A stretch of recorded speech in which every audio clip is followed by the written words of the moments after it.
The Bulls deserve this, honestly. Good job by Siakam. This is where we're at, y'all.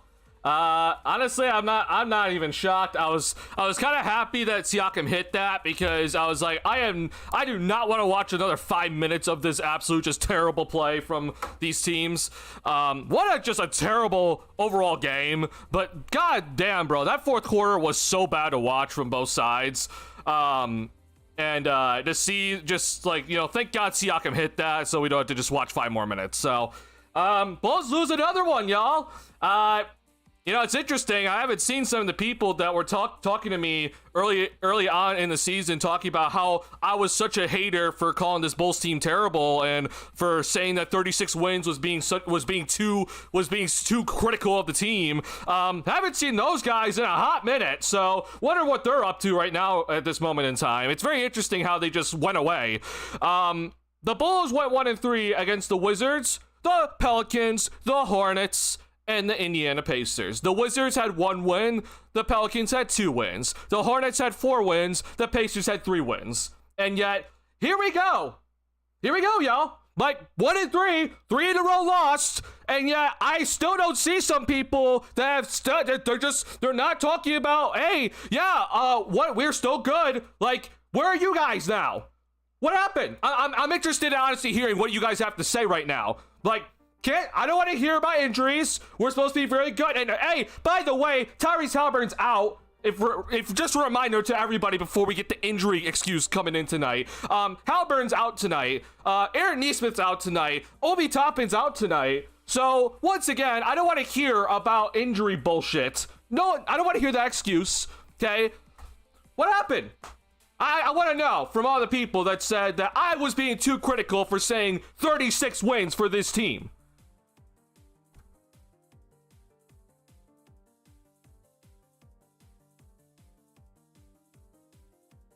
Oh, the Bulls are going to go on a run, after this Portland game. We're going to go on a run. Yeah, definitely went on a run. That's right. Unreal.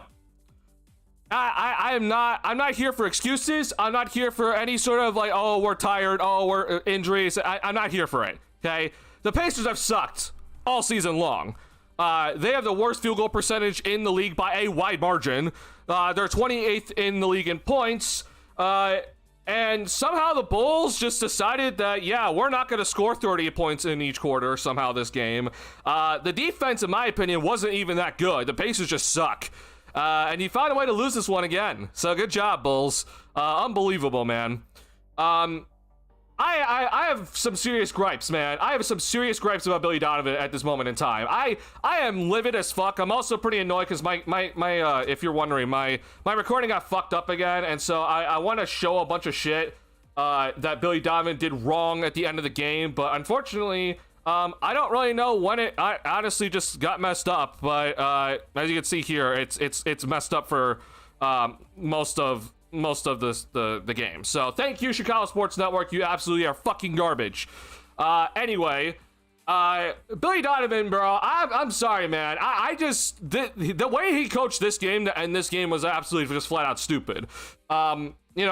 I appreciate what he did for that last play to get Trey Jones that bucket. Hey, good design play. That's the last positive comment I'm ever gonna say for Billy Donovan ever again from this channel. He's never getting my praise ever again. But Billy Donovan in the last games here, in the last seconds, and unfortunately again, I don't have the recording to show you exactly what I'm talking about. But when Andrew Nembhard missed this free throw, he put in Patrick Williams to put him in for rebounding, okay? And then Patrick Williams lined up right in the paint, right, or how all those guys are, and he moved Matas Buzelis to the perimeter and had him go out to the perimeter. So it was Vucevic, Giddey, and Patrick Williams on the line to get the rebounds, lining up for the rebounds. I'm like, what the fuck are you doing, Billy? That is the most insane decision I've ever seen, that you're gonna trust Patrick Williams to get the damn rebound in that sort of scenario. Meanwhile, Matas Buzelis has 11 rebounds tonight, and we're just ignoring that somehow. All right, I don't understand that whatsoever from Billy Donovan. Then Billy decides that we're going to go for the 2-point shot really quickly when there's a bunch of time left. There's 8 seconds, or there's 11 seconds when we make the play, and we score with 8 seconds left to go, or 7.5. Like, I don't know why we decided to do that. Like, good job with the play, but I've always said on the road, you should go for the win. Don't let the other team get a shot. Go for the win and try to get out of here with sneaking out this win. And instead, Billy decides to go for the tie, and we're all of a sudden, there's 7 seconds left on the game clock for the Pacers to get whatever they wanted to, and oh, look, Siakam hit a game winner easily. Like, I don't know what Billy's doing. Like, this is just terrible coaching. I'm sorry. I don't care if you disagree with me. This is bad coaching. And it's unbelievable to see this because it's just like, what does the front office see? I don't know. This front office is they're just absolute idiots. But like, what did the front office see to tell me that Billy Donovan's a good coach? Because these decisions here, all this right here for Billy Donovan is terrible. I'm sorry. It's just bad. I cannot believe what we were doing with this. Like, again, subbing in Patrick Williams for rebounding purposes and taking Montes Buzelis, who has 11 rebounds off the rebound line. And then you go for the tie early to still allow them 8 seconds left to go and get a shot by themselves. What are we doing? It's the road. I don't know what Billy's doing here. It's so terrible. But anyway, the Bulls were just terrible in general yet again tonight. I think the Pacers gave the Bulls a lot of breaks. The Pacers, they would go on runs when they wanted to. The Pacers came out in that fourth quarter and absolutely was garbage. To start the fourth, and yet the Bulls didn't take the lead until like much later on in the quarter, even though it was only a 6-point deficit in that quarter, and it took the Bulls like 6 minutes just to even get the lead when the Pacers only scored 2 points, which is utterly ridiculous. The Bulls gave up 61 points to the Pacers in the first half. That's insane. Again, the Pacers came in averaging 110 points per game on the lowest field goal percentage, and they shot 48% from the field and 3 in the first half. The worst shooting team from the field and from 3-point range in the league, and the Bulls allowed that to happen. Like, the Bulls did not deserve to win this one whatsoever. I am aware that there's guys out, but Tyrese Halliburton's out, Aaron Nesmith's out. Like, I don't want to hear this about any of these excuses of like, oh, but we had all these guys out tonight. I'm sorry. You had Giddey here today. Vucevic was not good down the stretch, and Giddey kind of disappeared after that first quarter. You got plenty of guys. Herter it was one of the worst players I've ever seen the first half. Buzelis had an overall terrible game on offense. He was pretty solid defensively though. And Vucevic was nothing great. I think Ulbrich honestly did better than Vucevic tonight, even though the stats will say otherwise. It's just unbelievable just to see how badly right now things are going with this Bulls team, but just how terribly I think the defense still is, even in a game like this where I'm like, hey, I mean, you were able to keep it to 103 points, I guess, but you broke the streak of 120 in a row giving up. But I just like, I think it was still terrible defense tonight. I think you got actually lucky. And guess what? You even got lucky tonight and you still didn't win the game. So good job, guys. Like, you are truly showing that how terrible of a squad you are. And honestly, I'm looking at the standings right now and I'm like, you know what? Keep losing. Because there's only a 5-game difference between the Pacers and the Bulls now. Like, just keep losing. I'd be totally fine with that. I'm officially done with this core. I'm done with, I'm pretty much done with everybody on this team besides probably Buzelis and Asenge. We gotta talk, y'all. I think it's officially time to start thinking about this, and it's insane just to see, like, yeah, this team is flat out awful, and it is incomprehensible that we've been losing these games, but here we are. We're doing great. Oh my god, it's just incredible. Don't know what Billy's gonna tell the team tonight besides that, yep, I screwed up because holy shit, you really did not coach well down the stretch of this game. Not to mention that I don't think he really coached this game that well anyway. Billy's been terrible recently and honestly been pretty bad for most of his Bulls tenure. So we're going to be absolutely shitting on Billy Donovan tonight. If you hit the like button on the stream just for my own sanity and to get some sort of positivity in tonight's stream, I would appreciate it. I'm just letting you know right now, there's not going to be much positivity tonight. I think the only positive stuff is what we saw from Emmanuel Miller and Lachlan Ulbrich tonight. Other than that, I think we can be pretty critical of everyone else, including Billy Donovan, who is just flat out just showing he's not a good coach. And the Bulls continue to drop. I think that we need to, like, I'm just going to be real. I think Milwaukee's going to pass us. Like, I don't know why people are thinking like, oh, like, we're gonna be ahead of the Bucks from here on out. I seriously doubt it. Giannis is back. Giannis missed a week. He's back now. They're gonna win tonight. The Bucks are gonna pass us. So we're not even looking at play-in right now. If assuming the Bucks start winning and we keep losing here. We're only 3 games in terms of the win column behind Charlotte, so I wouldn't mind us just keep losing to Charlotte and letting Charlotte pass us. That'd be fine. I'd be totally fine with that, honestly. I'm just looking for a new core, because clearly this core does not want to play defense. And yes, Kobe White was out tonight, but he is not going to offer any defense whatsoever. So I'm not here to be talking about, oh well, guys were out tonight. Yeah, you think that tonight they're going to help tonight? Yeah, I don't think so.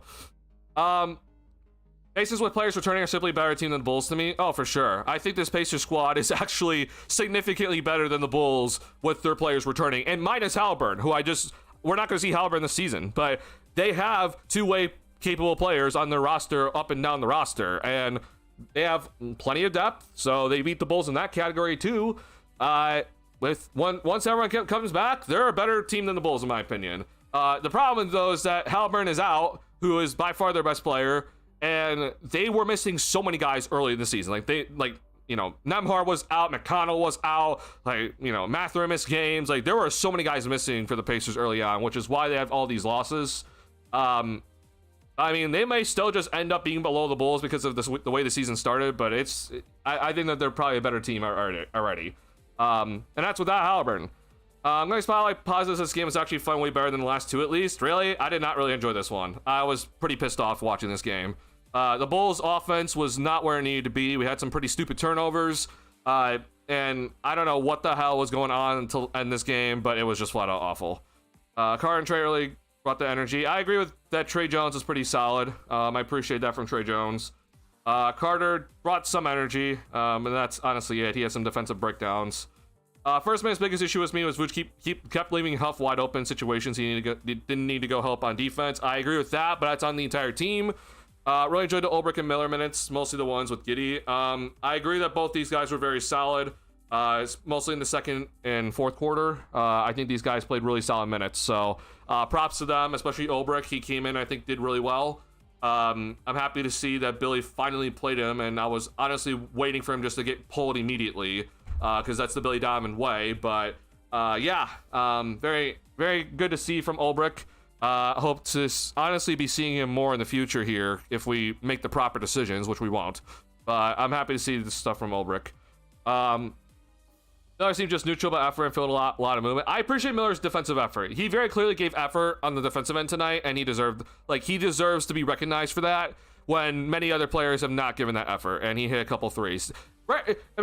Emmanuel Miller was more impactful than Patrick Williams tonight, and Emmanuel Miller played significantly less minutes than Patrick Williams.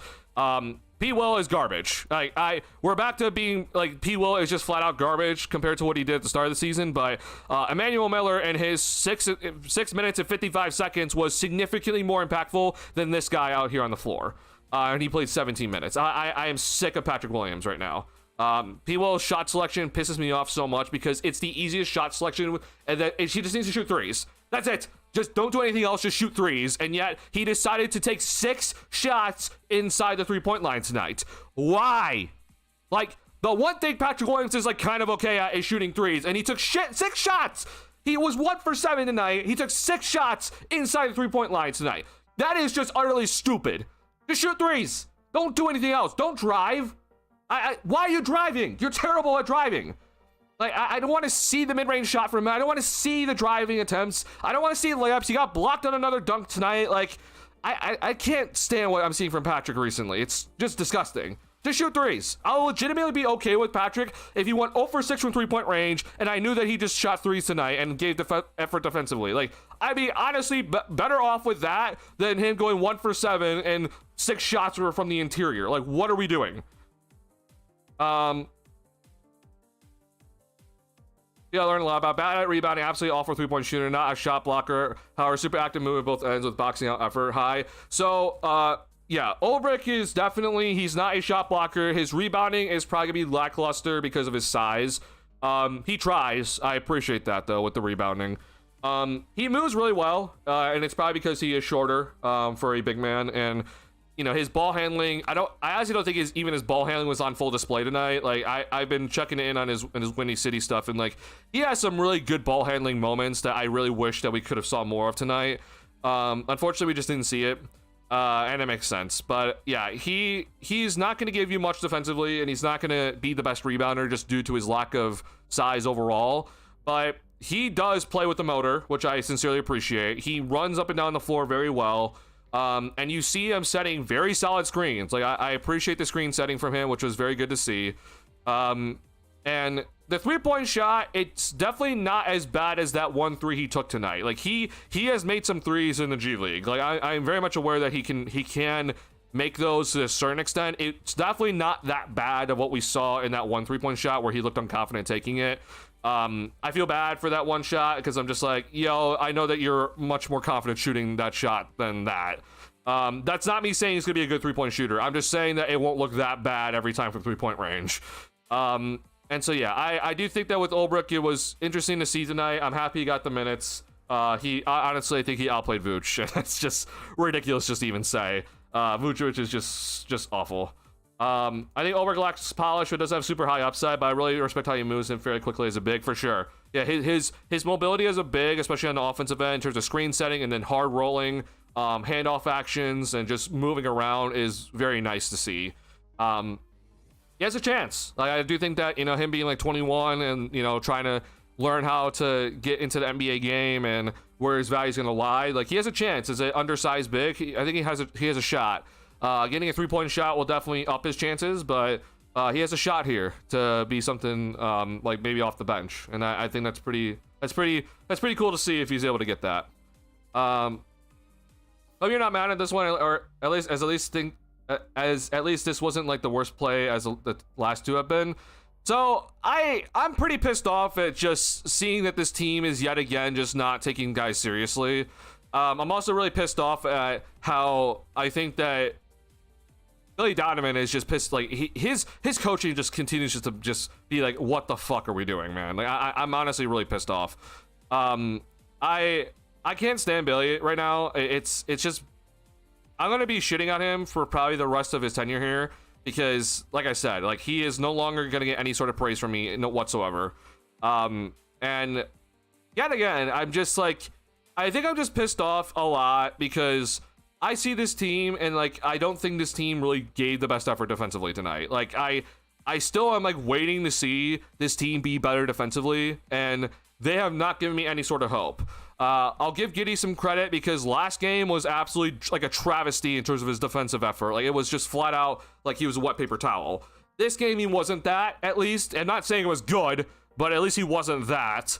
Buzelis had some pretty nice moments in terms of, recovery blocks, and he got a steal, and he probably should have gotten a charge drawn because Siakam probably should have been called for a foul. But I don't know, man. It's just like, besides Trey Jones and maybe a little bit of Io right now on the perimeter, like I have no faith in many of these guys. And it's really frustrating to watch. Like it's frustrating to see that Emmanuel Miller is better player right now than Patrick Williams, what we saw in this game.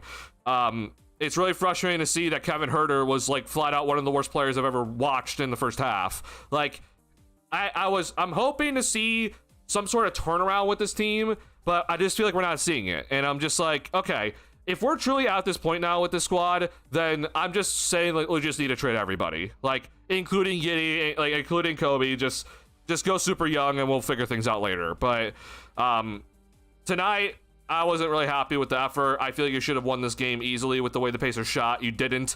The offense was kind of sputtering in certain moments, which is pretty frustrating overall watch. Hi, thank you. And I'm annoyed just to see that the offense is suddenly just not where it was like in these previous games, which I understand that there's maybe a bit of a trade-off of like, okay, defensively we'll get better effort if we're if we don't play as high tempo of offense, but to me the offense needs to stick. And I feel like the offense is just it wasn't that great tonight. So good fast break points though. I just didn't appreciate what we saw on the offensive end overall. Vucevic is just, God, man, he's just been so bad. Who's Fry? I hope it comes with time, but he misses a lot of great passing opportunities. He's good at not hesitating for shots, but he isn't good at seeing an open pass, which keeps me feeling his best role, unless that changes, will be just more of an off-ball cut, spot ups, so on with odd dribble drives and heaps of fast breaks for a long while. Again, so like you're looking at him potentially being Aaron Gordon, right? And that, hey, that I think that's perfectly fine. But once again, if we're so critical of him in those sort of moments, then we need to get him the ball now so that he can understand that, hey, I need to learn from these on-ball moments and learn to pass in these moments. Like, understand that, hey, I messed up here in this on-ball situation. Let's give me the ball and let me try again. Like, that's why I'm pissed off that, like, even in a game like this where he played 19 minutes in the first half, which was the most out of anybody. So, like, I'm happy to see that. But, like, I feel like he still should have been featured more. Like, why is he the starter with the least amount of shots? It doesn't make any sense to me. And it's really frustrating just to see that. So, I don't know. I'm certainly just more pissed off maybe than I should be tonight by when I have watched this team be absolutely terrible the last 2 games and given up 120 points consistently in the last 11. I feel like in a game where you really don't play the best, I feel like I have every right to be pretty pissed off in this one. The other than consistent defensive awareness, his passing awareness will be the third major skill I hope he develops. Sure.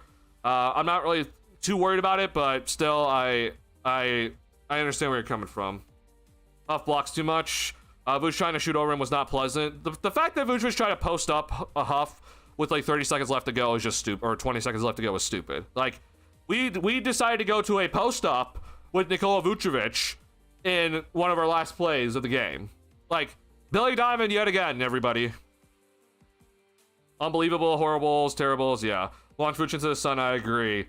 I'm definitely with you. I'm ready to trade Vucevic and Patrick Williams as early as tomorrow. I want to see more Emmanuel Miller and Olbrich. Oh, I'm right with you. I would honestly, I'd be so happy seeing more Olbrich and Emmanuel Miller over Vucevic and Patrick Williams right now. Send those guys away and trade them immediately if possible, but, you know.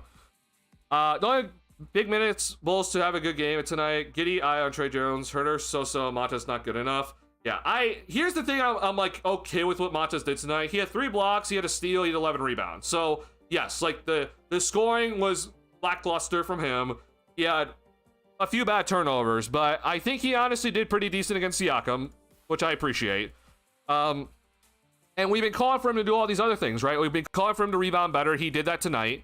And we've been calling him for him to block shots more and give better defensive effort. He did that tonight. So, like, I'm not like freaking out about this performance from Buzelis. Like, yes, the offense needs to get clicking better. His 3-point shot's kind of whack right now. He missed 2 free throws he should have made. Like, I understand that, like, that's definitely been something right now that's not been the best. But again, like, year 2, this guy's developing, and to see him give the effort in all the other areas of the floor tonight that we've been calling for him to give the effort with, like, I'm just like, yeah, it's definitely not the best performance from him, but hey, we've been calling for rebounds and block shots and steals, and he did that tonight. So, you know, many other players on this roster are not doing any of those things right now. And I think that is worth noting. So, yeah, it's the offense is just going to have to be something I've definitely kind of deemed as like, okay, this is going to have to be something that's going to have to get, you know, cleared up, polished later from him. But I'm hoping to see this more consistently from him in terms of the other stats. The rebounding from him was very nice tonight. He had 4 offensive rebounds, which I think is pretty huge. Who just killed his trade value? There wasn't much in the first place, but sure. Yeah, if there was any trade value, it's gone. That makes me really more the Vooch minutes. I mean, yeah, this was pretty terrible. This was terrible tonight. Like, I wasn't really pleased with this. And then this guy in the first half, like, flat out awful. Not happy about it. Right, unlucky agenda. Like that shit, Doug? Yeah. I don't know, man. it's just very interesting to me how there were so many Bulls fans that were like, yo, Duncan, how dare you disrespect this team so much?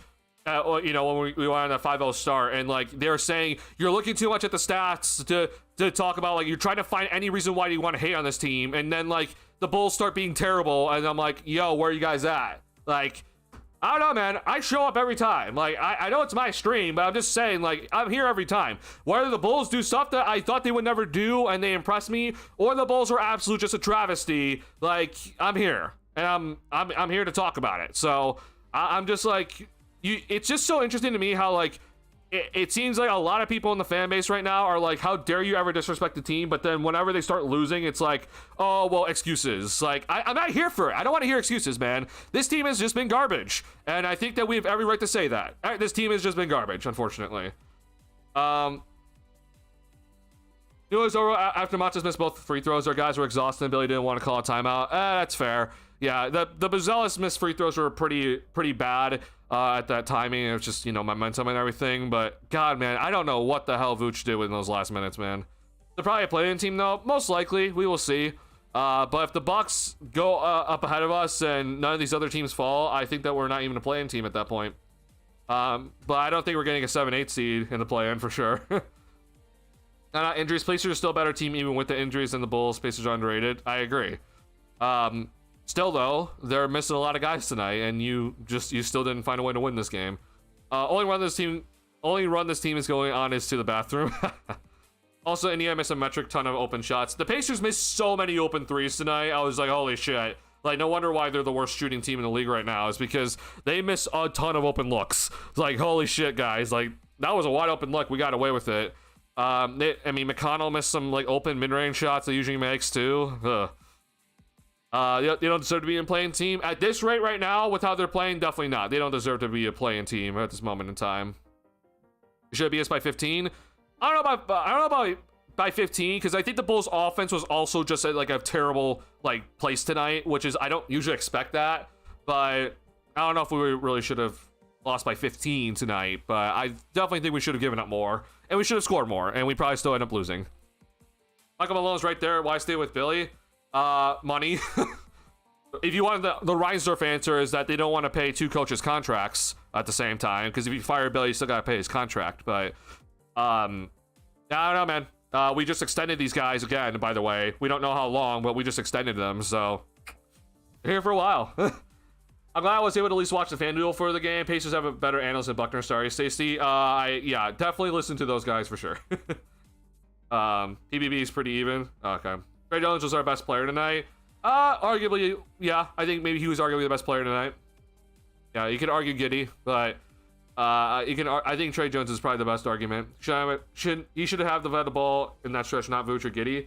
I mean, I don't blame Giddey for having the ball and what he did in the last, that last one in the last plays. I mean, hey, Billy even went to Trey Jones on our last shot, right? And so, I mean, he got what you wanted there. But I think Giddey just did just fine with the open three-point shot Vooch got. He just airballed it, which is just come on. I can respect a miss, but an airball is just ridiculous, man. Honestly, stick with driving in mid-range. I don't think he needs to stick to mid-range. He needs to drive more effectively and not turn it over as much. The three-point shot, though, he needs to continue taking. I don't want to see all of a sudden him just taking a bunch of mid-range shots, but if they're open, I think he should take it. A losing team with no Halburn, Neesmith, or Obi is bad. Oh, for sure. The fact that the Bulls let this team hang around and have the lead for most of this game is just terrible. Again, your starting lineup is supposed to be very quality. You have Giddey, Ayo, Herter, Buzelis, and Vucevic starting tonight. Come on.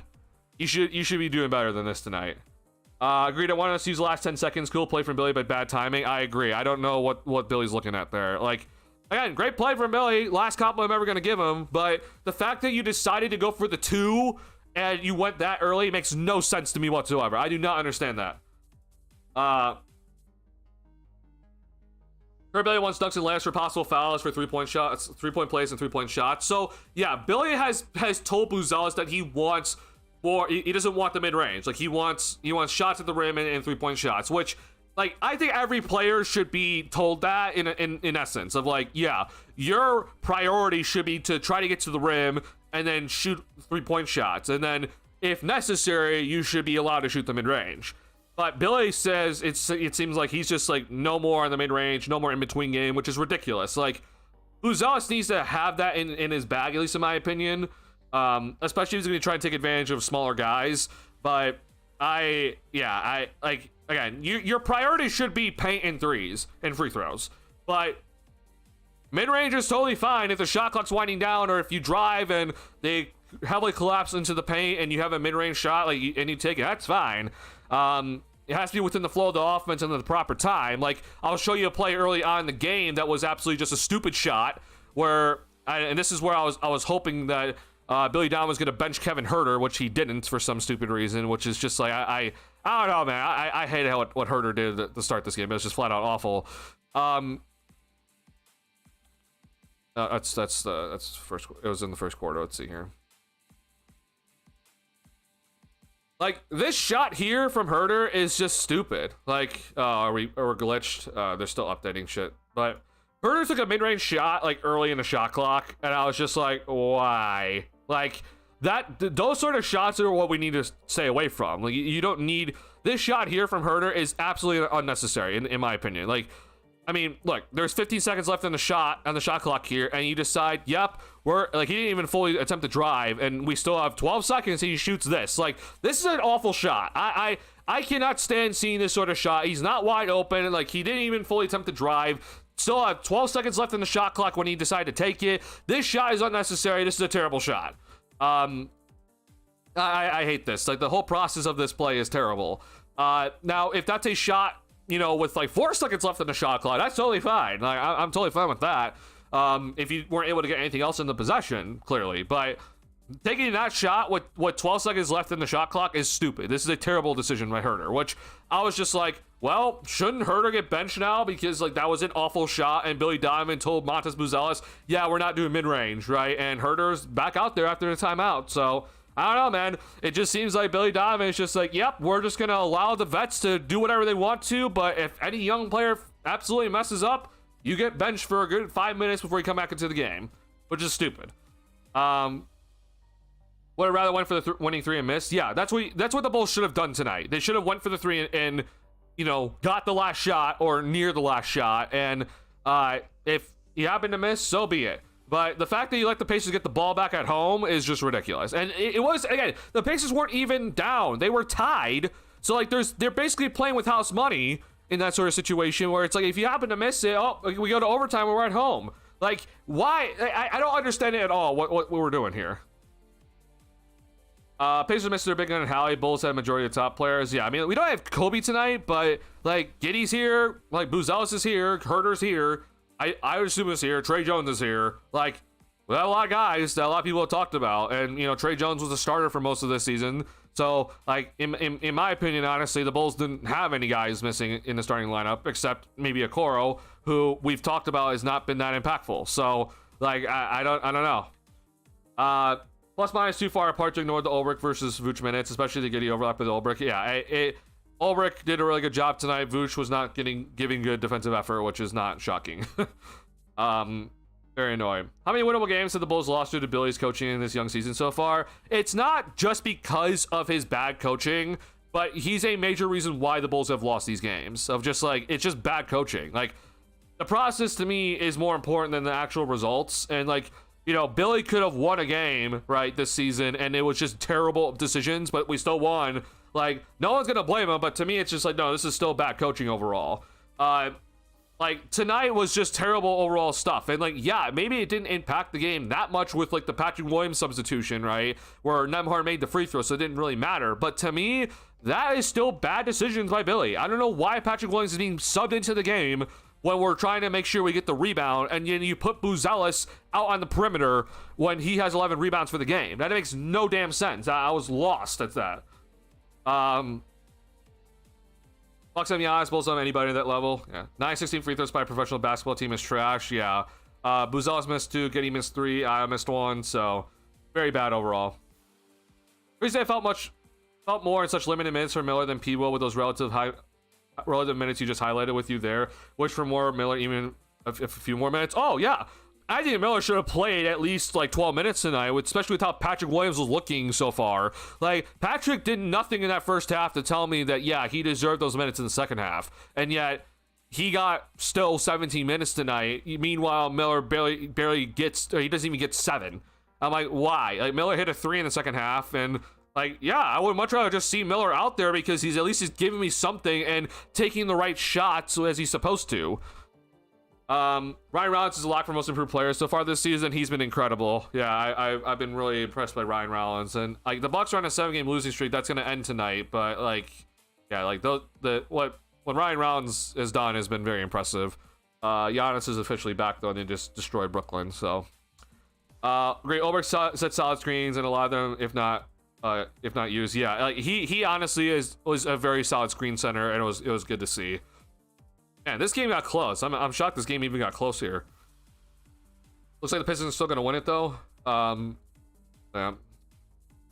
What shocks why Vooch can't do the same? Does Vooch not have a stronger frame than Ulbrich? Vooch's screen setting is honestly not the worst. It's just that he doesn't roll enough, in my opinion. Like, when you look at the overall stats for Vooch, which is like screen setting, like it's not like horrible from him. Let me see here. Maybe I'm wrong, honestly, but I'm pretty sure he's up here. Yeah, like, let's see. Maybe he's not. Honestly, he might actually not be up here. Let's look. I thought he was actually up here, but it looks like he might not even be up here. Dear Lord. I mean, he's here. Like, he's like next to Towns, Gafford, Duran area. So it's not the worst from him. It could probably be better, but I do think that he needs to roll more. Like he needs to decide to just roll to the basket harder, and I think it will help the team overall, and his screens will be more effective. Obviously his spacing and his pick and pop game is very important, but I do think that he needs to mix up his screening and deciding what to do after the screen. Ulbrich, I think it's pure effort out there, putting body on line type look in this one for sure. I do think that Ulbrich is definitely like, 100% effort at all moments, and I wouldn't be shocked if he kind of gets some nicks and bruises from what he does, which I appreciate that from him. It's the only way he's gonna get minutes, honestly. It's not going to get better, probably not. If anyone's wondering if there's a difference in production quality between CHS and a FanDuel market, sadly I have to say it's no. In the NBC days, I feel like that channel was a step up. I gotcha. I'm not shocked to see this, but like I'm just annoyed with how Chicago Sports Network is doing. Trade where you can get draft picks. I agree. I get worse for sure, given other young cores have higher upside even on weaker teams. I honestly have looked at this Bulls squad right now, and I'm like, yo, like I don't know why I would choose your core right now over many of these other teams right now. Like, Indiana's actually a team trying to win, so like they don't count. But like obviously their core is very solid. They were just in the NBA Finals. Charlotte's core, like I know LaMelo's like his shot selection's awful. Like I don't like LaMelo and his decision making at all. But like I look at Charlotte and I'm just like, you have Kalkbrenner there, like you have Brandon Miller, like you have obviously Knipple, who has been very solid and probably the rookie of the year so far.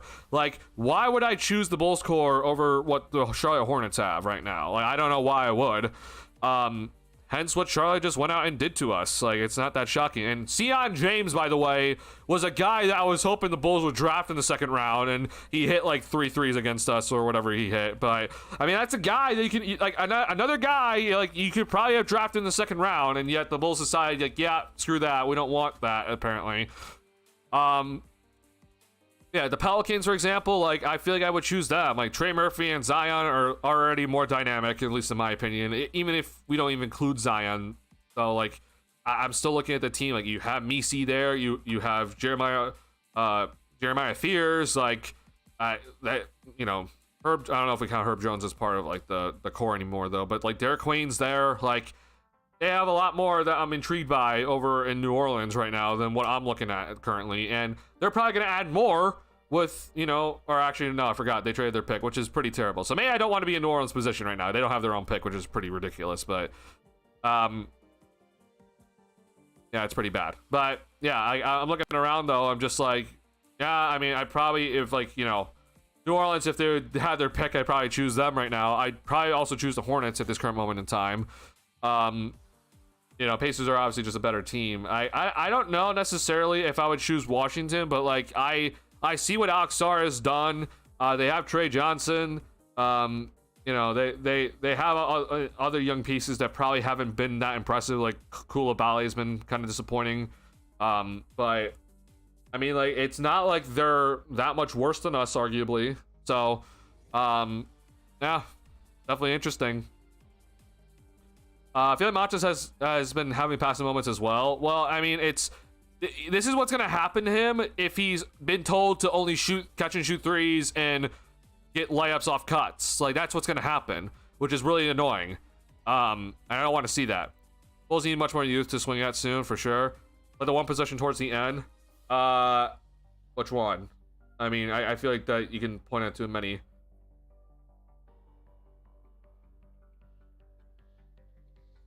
Bulls need a new front office. They don't want to do that as they can. We have not drafted well overall. That is true. But like I said, like even like the hope for me is that even if AK and ME stay in the front office and like they decide to actually rebuild, but they stay in the front office, like my hope is that the Bulls are going to go and get a shit ton of draft capital. So that yeah, they're a terrible overall. Like they've been bad at drafting overall. But if you just have a shit ton of draft capital, you're bound to hit on somebody. So that's what I would hope that the Bulls front office would do.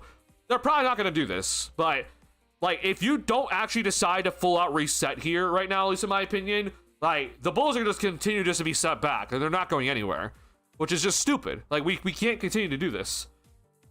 You're early in the shot clock. Okay, I'll look and see what you're looking at, Noel. Back when the Pistons were really bad 2 years ago, there were Bulls fans saying they have a better future than the Bulls as their young talent has potential. Oh, I mean, for sure. Like, once the Pistons got the first overall pick with Cunningham, then they were definitely on their trajectory to having much more young talent than the Bulls ever going to have. And it's obviously shown out to be true. Now they needed that first round pick because remember the Pistons they flat out had the worst season ever to try to get Wembanyama, and they got the 5th overall pick. But they had to get that first overall pick, right? With Cunningham, and you know they drafted Duran and Ivy, and etc. And now it's finally worked out once they got their superstar up and rolling, right? And he wasn't injured. Like that first overall pick had to hit, right? They tried with Wembanyama, it just you know it didn't work in their favor. But I mean, yeah, once you have a superstar, like having a superstar makes your core look so much better compared to any other core that just has a bunch of young guys. Like it's just a bunch of guys at that point. I think the most annoying thing isn't even just the games, it's that not enough is shifting from the organization to move needles of the future. Oh, for sure. Yeah, we're not doing enough for the future right now. We're too caught up in this current season, and we're trying to find a way to get this current team better when there is no reason to invest in this current team. This team is garbage defensively. I am not here to invest in this current team. Gonzalez minus 12. Plus minus is but yeah, it definitely wasn't the best game from him at all. Players of the game probably Ulbrich. Shocked at me even saying that. Gideon Trey. Gideon wasn't the defensive end, I know, but he was the most offensive end during actual winning minutes. But I'll probably choose Trey Jones and then Giddey after that. I think Ayo had a really nice overall second half, but didn't play enough for some reason. But like Giddey had a really good first quarter, and then he scored 7 points after that. Like I don't understand how that's possible from Giddey, but it's so frustrating to me to see this from him because I'm hoping in these sort of situations that I'm gonna be seeing more scoring from him. It just clearly isn't in his nature. Like he was efficient tonight, don't get me wrong, but like this is one of those games where I'm like, you should be scoring a lot more. And like you had that great first quarter where it's I'm like, okay, you know what? Let's try to get you close to 30 tonight, and he ends up below 20. Like it's probably me being hypercritical because the fact that he is the main ball handler on this team, and I'm like, I expect more from you if you're gonna be the main ball handler, and that's probably me being too harsh because he probably never is gonna be that for any sort of team. But like, there's all these people still telling me that he's supposed to be the future, and I'm like, bro, like. Kobe's out. Like, we have guys missing. I'm hoping for more scoring from you, and we didn't see it. So, I appreciate what he did, but I just think that there needs to be more. Also missing your free throws is starting to become an issue for him. He's, I think, now below 75% for the season now after these misses. I could be wrong.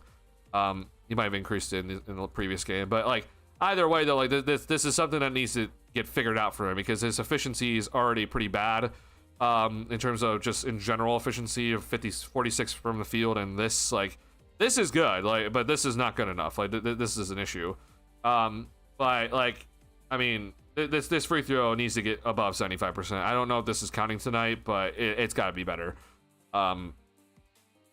This is not helping. So yeah, I don't know. I'm probably being too critical, but I'm not overall happy with like the Giddey overall performance. He, probably shouldn't be like that because he was probably one of the Bulls' better players tonight, but I don't know, man. It's just he's the guy getting paid the most. He's supposed to be the point guard of the future and everything. And I'm just like, you're just probably not that. And especially in a game like tonight, I'm like, you should probably be scoring more. But that's me being too critical.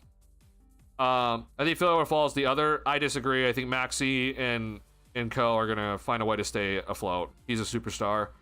Carlisle postgame presser on Siakam walk-off shot. That's why you pay for max players. Yep, that's why you do it. But yeah, it's very funny because it's that you know, a lot of Bulls fans are telling me that, oh yeah, we don't need to pay for max players anymore because look at the Pacers, look at what they do. Meanwhile, they have 2 max players on their roster, but they're trying to compare the Pacers to us and be like, oh, see, we could be the Pacers, right? And meanwhile, you know, Halliburton and Siakam are on the squad.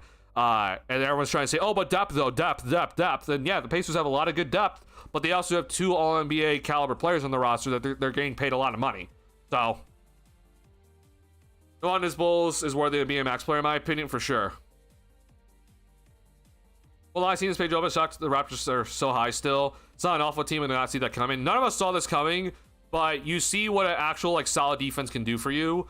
And the Raptors actually just took a horrible L tonight against the Hornets, but you see what a solid defensive foundation can actually do for you, right? You actually go and build a team with a bunch of long wings with athleticism and length, and you get this result instead. And they're a young team overall too, but you know, it's much different out here. I think that was always bad at paint finishing rare.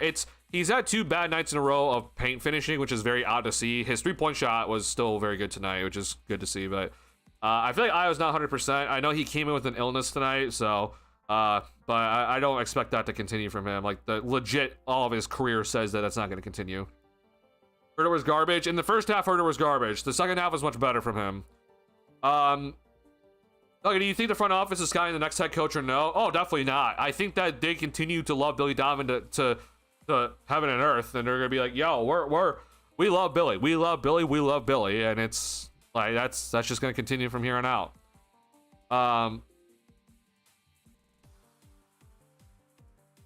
The 3-point percentage was trash in the fourth, so I disagree. The going for 2 is a smart choice. I completely disagree. I think that you need to go for the 3-point shot at the end of that game because it's a very terrible overall game for both squads, especially in the fourth quarter. Okay, you going to overtime is not going to help you. Like you're basically asking to lose in that sort of scenario. It's putting you up against the wall. You going for the 3-point shot, I think is totally fine. Even if that you've absolutely sucked in the fourth quarter from 3-point range. You still need to go for a 3-point shot. You need to try to get the last shot and try to walk out here with a win. You going for the 2 that early is insane. At the bare minimum, if you're going to go for the 2-point shot, then go for it with like a few seconds left on the clock. Going for it that early is just ridiculous. You gave up way too much time for the Pacers, and then they get to play the last 7.5 seconds with house money. Because if they just miss the shot, it's like, okay, we'll get overtime at home. Like, they're totally fine with overtime at home. You, on the other hand, if you go and make the shot, you are just praying to the gods that they don't make you, and the best case scenario is overtime for you. Like, that's ridiculous to me. I cannot stand what the Bulls decided to do in this. Remember when the Bulls had legendary clock management at the end of games with Phil and two for ones? Yeah, wasn't that an amazing moment? Yeah, God, man. Philly can't shoot free throws or box out. Okay, but what he can do is make the proper substitutions at the right time, and he decided to put in Patrick Williams at the wrong time. Like, why are we putting in Patrick Williams in for rebounding purposes? That's on Billy. That's insane. I don't want to hear the excuses for him. It's a bad decision. And going for it that early for a 2-point shot is also a terrible decision.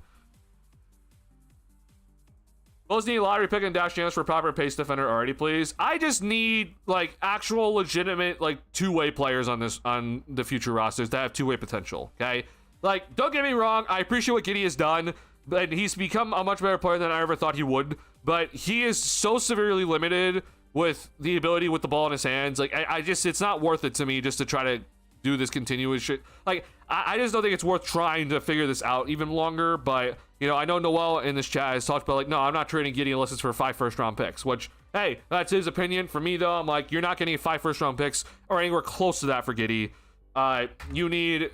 You're at most you're getting 2, which I even think that's a stretch. But Either way, though, I'm just like, look, man, I appreciate what Giddey's done, but he's too limited defensively, and his on-ball ability is also too limited for him to continue to have the ball in his hands.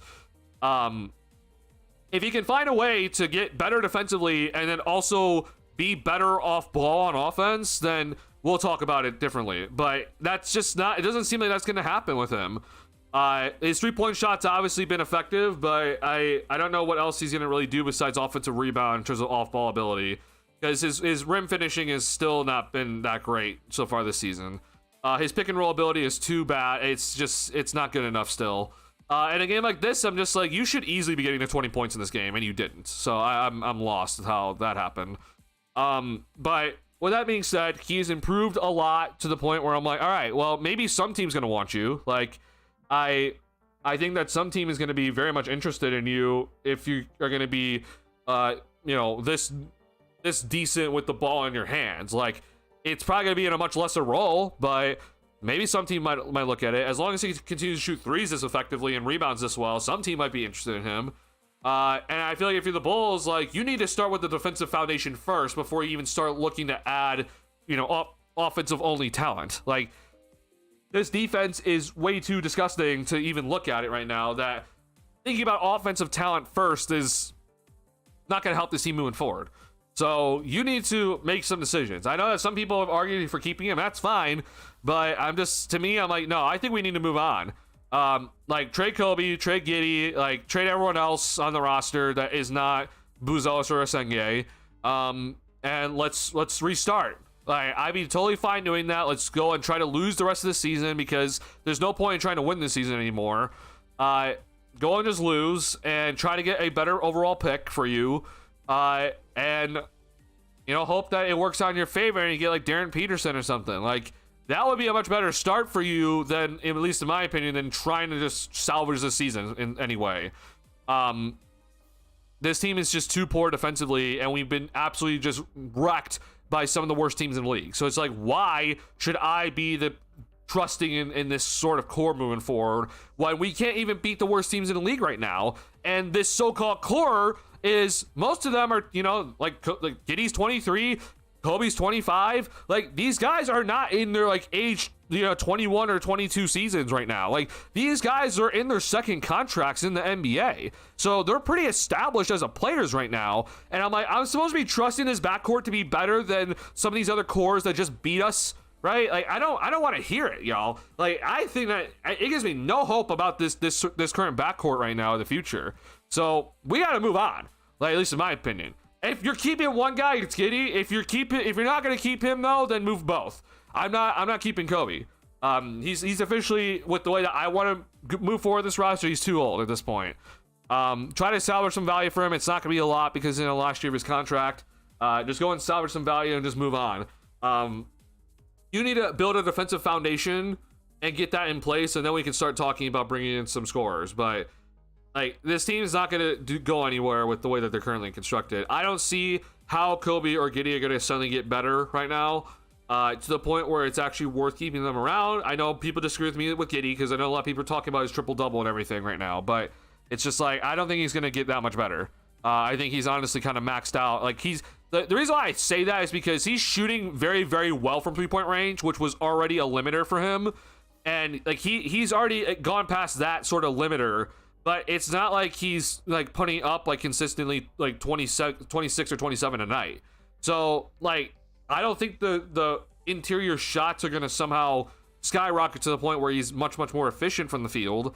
And if that's the case, then I'm just like, okay, well, I think you've hit your limit of what you can be as an on-ball player. Which, don't get me wrong, he's been effective, but it's not superstar effectiveness. It's not anywhere, and even in my opinion, it's not even all-star effectiveness right now. So I appreciate what he's done. He's done very well to get to this point. But I think it's time just to move on, and try to let's restart and actually build through the draft this time, and not try to build with young players with experience and trying to figure out if we should keep a guy in the last year of his rookie deal or not. Like, there's just better ways. There's just so much better ways right now the Bulls can go, instead of trying to salvage this season, which it seems like the front office is going to try to do. But You know, I'm gonna continue calling for it. I feel like the Bulls are gonna be stuck in mud unless they're gonna get some random lottery luck or they sign a free agent here or something. Until we decide to actually do things the proper way. And I don't think that's going to be coming anytime soon, and we're going to continue having these disappointing losses and disappointing overall results until something changes here. I'm also I don't understand how the fuck that Billy Donovan is still allowed to be coaching the squad, because, like, if the front office actually truly believes that this team is supposed to be quality, then what's happening then?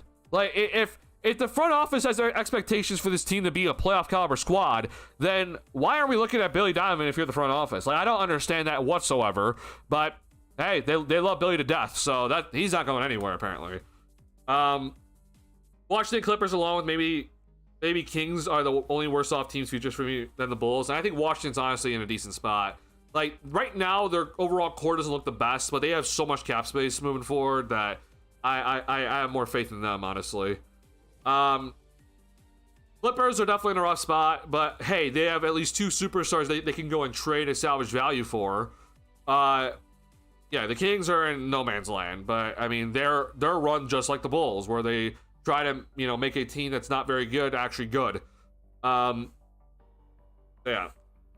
Giddey barely had the ball second half compared to the first. I disagree with that. I think Giddey had the ball plenty in the second half, and he got plenty of opportunities, but he decided not to score as much. And I do think the defense was a little bit more aware of him after that first quarter. But again, if you're going to be the main ball handler, you're going to be seeing multiple defensive coverages.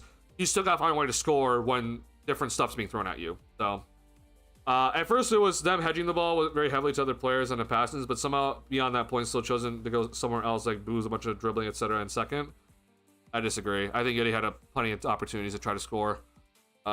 There are moments where I'm like, no, you probably should have shot it there, and he decided not to. And then when he did, like, he got blocked, you know, from like Siakam or whatever. Billy's going anywhere but into the front office when he decides to retire from coaching. Oh, I know. I'm fully aware, Box. I'm just pointing out that, like, this is what should be happening, and we should be talking about what should be happening right now. But I know it's not going to happen. But it's to point out just how incompetent this Bulls overall organization is right now. And for the people that told me that what they thought that AK was doing great things, okay, reminder again, the start of this season in October, there are people coming into this chat talking about, you disrespected AK's vision too much, you disrespected this team too much, you're disrespecting Billy Donovan too much. Okay, like, there were people that were on board with what AK was doing, and they were letting me have it. And hey, I even raised my hand and said, you know what? I probably underestimated this team. 36 wins was probably too low of a number. And you know what? I probably should have said more around 500. But here we are right now, and we're currently under 500 after a 5-0 start. So again, where are those people all of a sudden? I'm just pointing it out because I'm just like, I don't want to just continue talking about we need to find a way to try to fix this or whatever, and act like those people who came into my chat and started gloating after a 5-game winning streak when opponents shot under 30% on wide open threes. Like, I don't want to be acting like those people and just being blind to what's actually happening. We need to actually show that, hey, this front office is just absolutely stupid. This Bulls organization is just dysfunction from top to bottom, and the ownership continues to be terrible. But with that being said, we are going to continue to call out this organization until they do something right. And right now, this isn't happening right now. It's just not. And we are not going anywhere we need to do. We're not making the right decisions, and we are going to continue to be in this sort of area down here in 10th, 11th spot in the standings, and not bad enough to be in a good spot to get a top overall pick, but, you know, just close enough to continue selling tickets to home games that, yeah, we're doing just fine, according to the Reinsdorfs. Like, just stupid. The game was Giddey drilling baseline, looking up and realizing literally no one was following him or in the area. I casually continued in the corner, take an open three. I mean, it's just, I don't know what the Pacers were doing there. It looked like Isaiah Jackson thought Neymar was going to take him, but yeah, that was the highlight of the game. Hey, Tiger doesn't change his stripes. Oh, yeah, it's a good overall saying. Wish that would be different though for this Bulls organization. And also, I would wish that it'd be different for this stupid fans right now that continue to give this false hope that, oh, what AK's doing is great. Like, what AK's doing is amazing. Like, what AK did to get Giddy was, like, the best overall decision ever, when it's like, no, like, yeah, you traded Caruso for Giddy, which, that's okay, but you need to add picks along with it. And the fact that you didn't get picks is stupid. You traded Lonzo Ball for Isaac Okoro, and you got no picks out of it. Like, it's just, that's utterly ridiculous. You're not focusing in on what you need to focus on, and yet we're here. Like, just stupid. It's just terrible overall. Yeah, we're in a bad spot right now. I'm hella disappointed with just seeing some of these games right now where I expect better from certain players, but I also really expect a lot better from Billy Donovan, who people claim to be a Hall of Fame coach, and the decisions he made down the stretch of this game were just absolutely stupid. I'm sorry.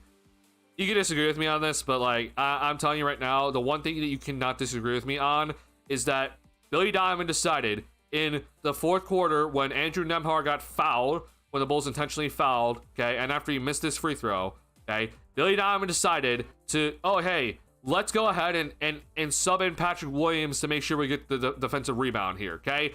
Why is Patrick Williams in the game right now? He is not a good rebounder whatsoever. Siakam is going to get this rebound over him. And meanwhile, Montes Buzelis, who was initially here, or actually Buzelis was initially here, okay? But Buzelis, you can't even see him. He's off the screen at this current moment in time. Why is Patrick Williams subbed into the game here for rebounding purposes? Why is he here? This makes no sense whatsoever.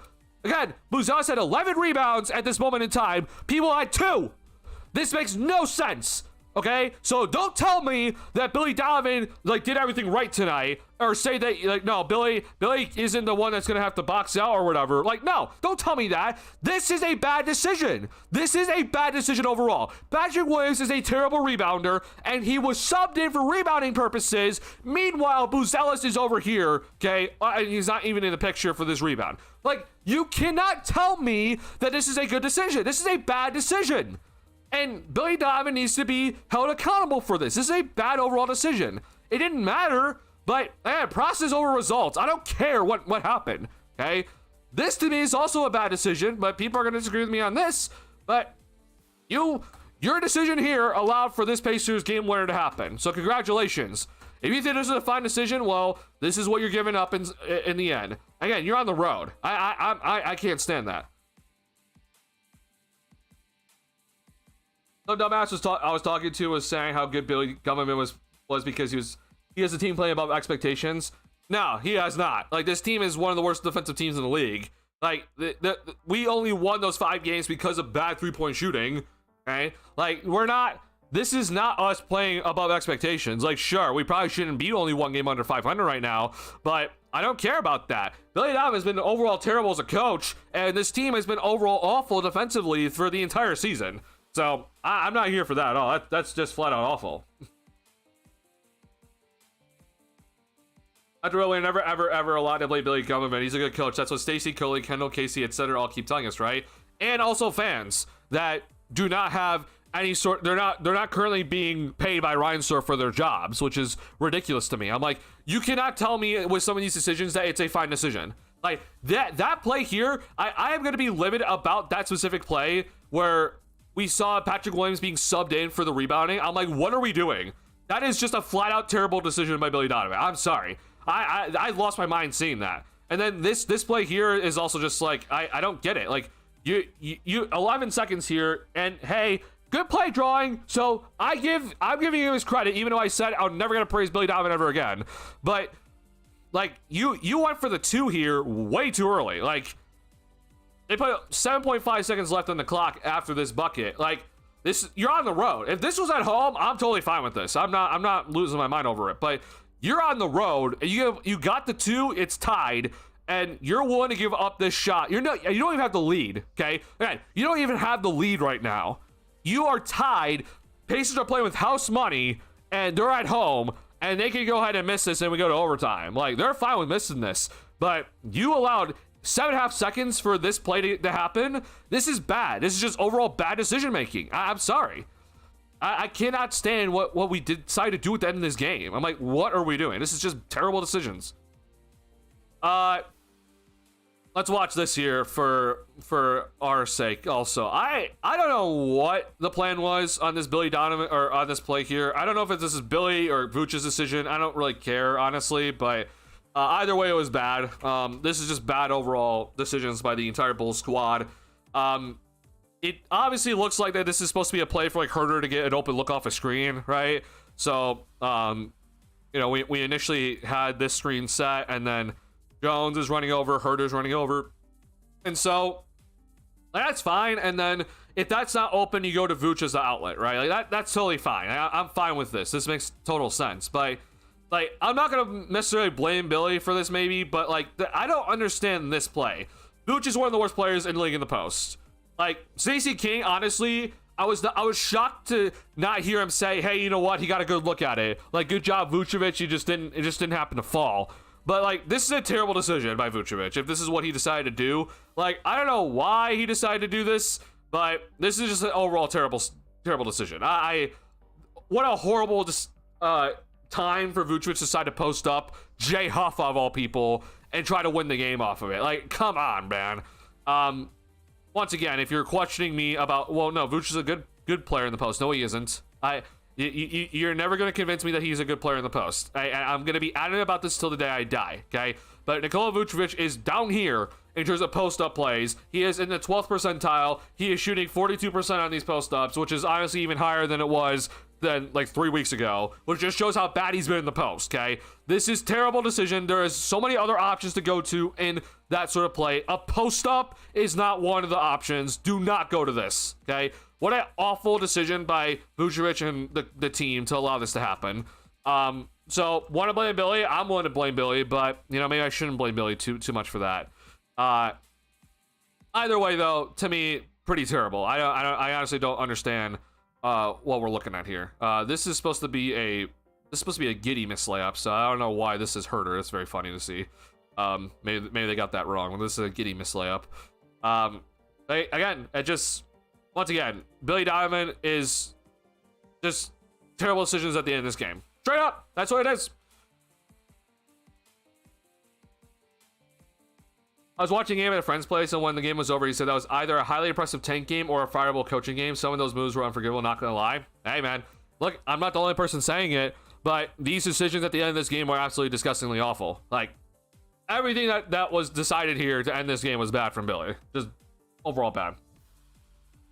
And this time just tank? No, Ryan, I don't know if you were here for me when I said this. I actually think that if the Bulls can just lose out here and like have Charlotte pass them, maybe Indiana is able to pass them as well, like, I would not be mad. I think this is honestly probably a good overall decision, and like, you need to if you're the Bulls. Like, again, this is just if I was in the front office, December 15th, when 97% of the league is available to be traded at that point, like, you're trading everybody at that moment. Like, I'm not waiting for the trade deadline. We need to just go ahead and just take the season now.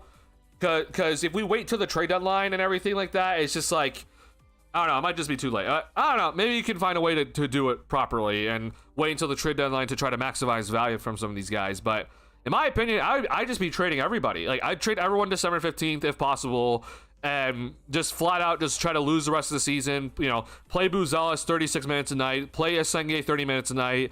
You know, go and get a bunch of young guys to just try and see if they can stick around. Like, just do that. And just see what happens. Like, get yourselves below these teams in the standings and set yourselves up for a better overall spot in terms of the draft pick. Like, I would not be mad at that at all. I'm not here for this core anymore. I'm officially done with this core, and it's time to move on. Will this happen? No. I expect this Bulls front office to try to fix this team's defensive holes and try to add to this team and potentially even go ahead and spend our first round pick for it. And if that happens, then I'm going to be I'm going to be making like video upon video and stream upon stream, just shitting on this Bulls front office for giving away our first round pick this season. It's just, I'm going to be doing everything in my willpower if that does happen. But who knows? We'll see what this Bulls front office does, because yeah, they don't value picks. They're already doing a lot of bad things in the first place, so they need to go and make the right decision here, right now, with what's happening currently with this team, and go and sell off these guys for as what you can salvage in return. And if, after that, things, you try to figure stuff out, and we'll see.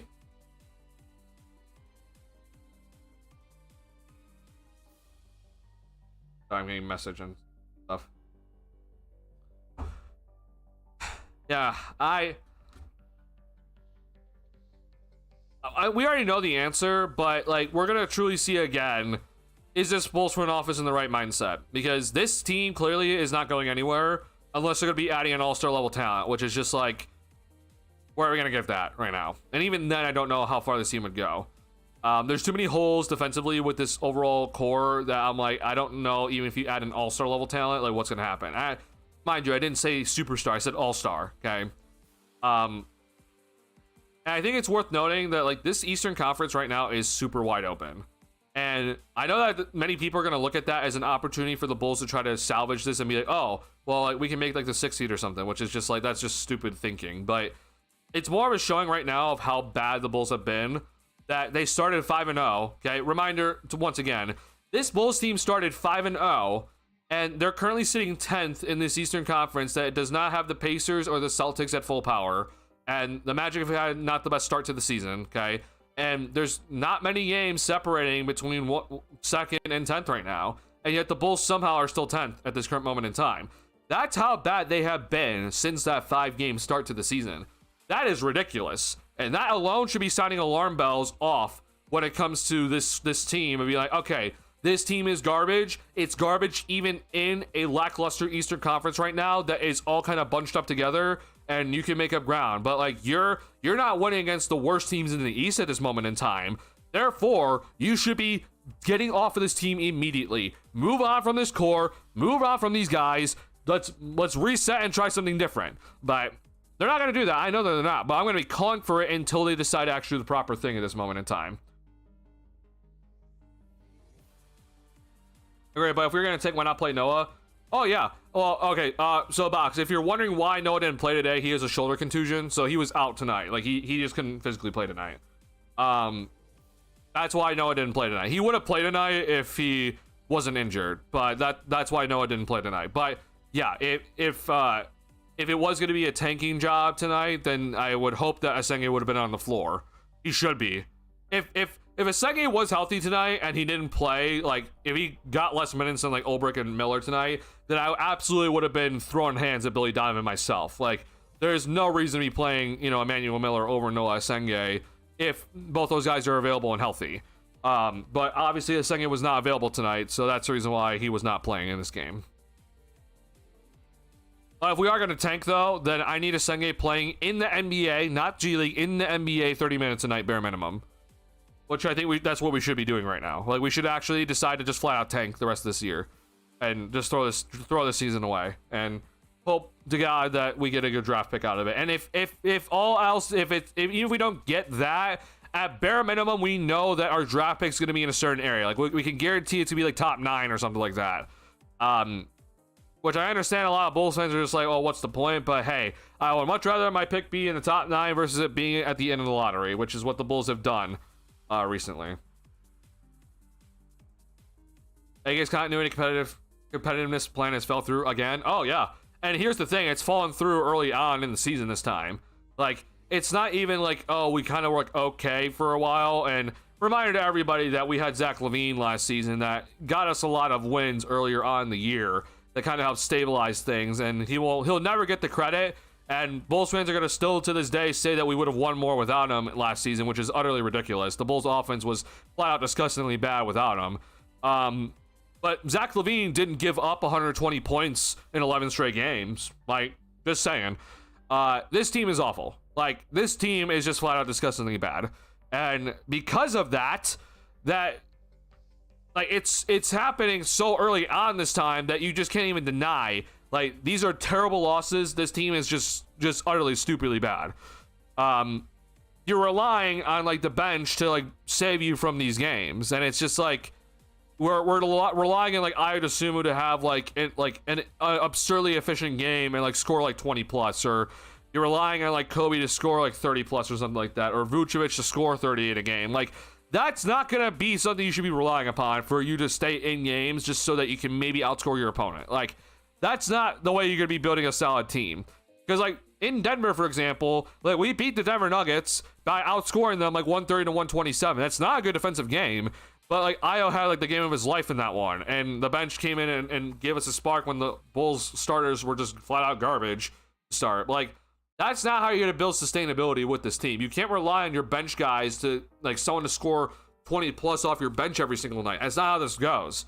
So, like, the Bulls are going to find a way, maybe, like, because their next game is against Orlando here. Like, watch us win this game against Orlando, and it's going to be because, like, oh, someone went off or something like that, but, like, we didn't really play great defense or whatever. Like, okay, great, we won against Orlando, and, like, people are going to be like, oh, see, we could beat these bad teams, but I'm like, this is not a sustainable way to beat these bad teams. Like, do you guys remember when we lost to Cleveland, Milwaukee, San Antonio? Like, that was a bad stretch against bad teams, and, yeah, we were in those games, but we still ended up losing those games, right?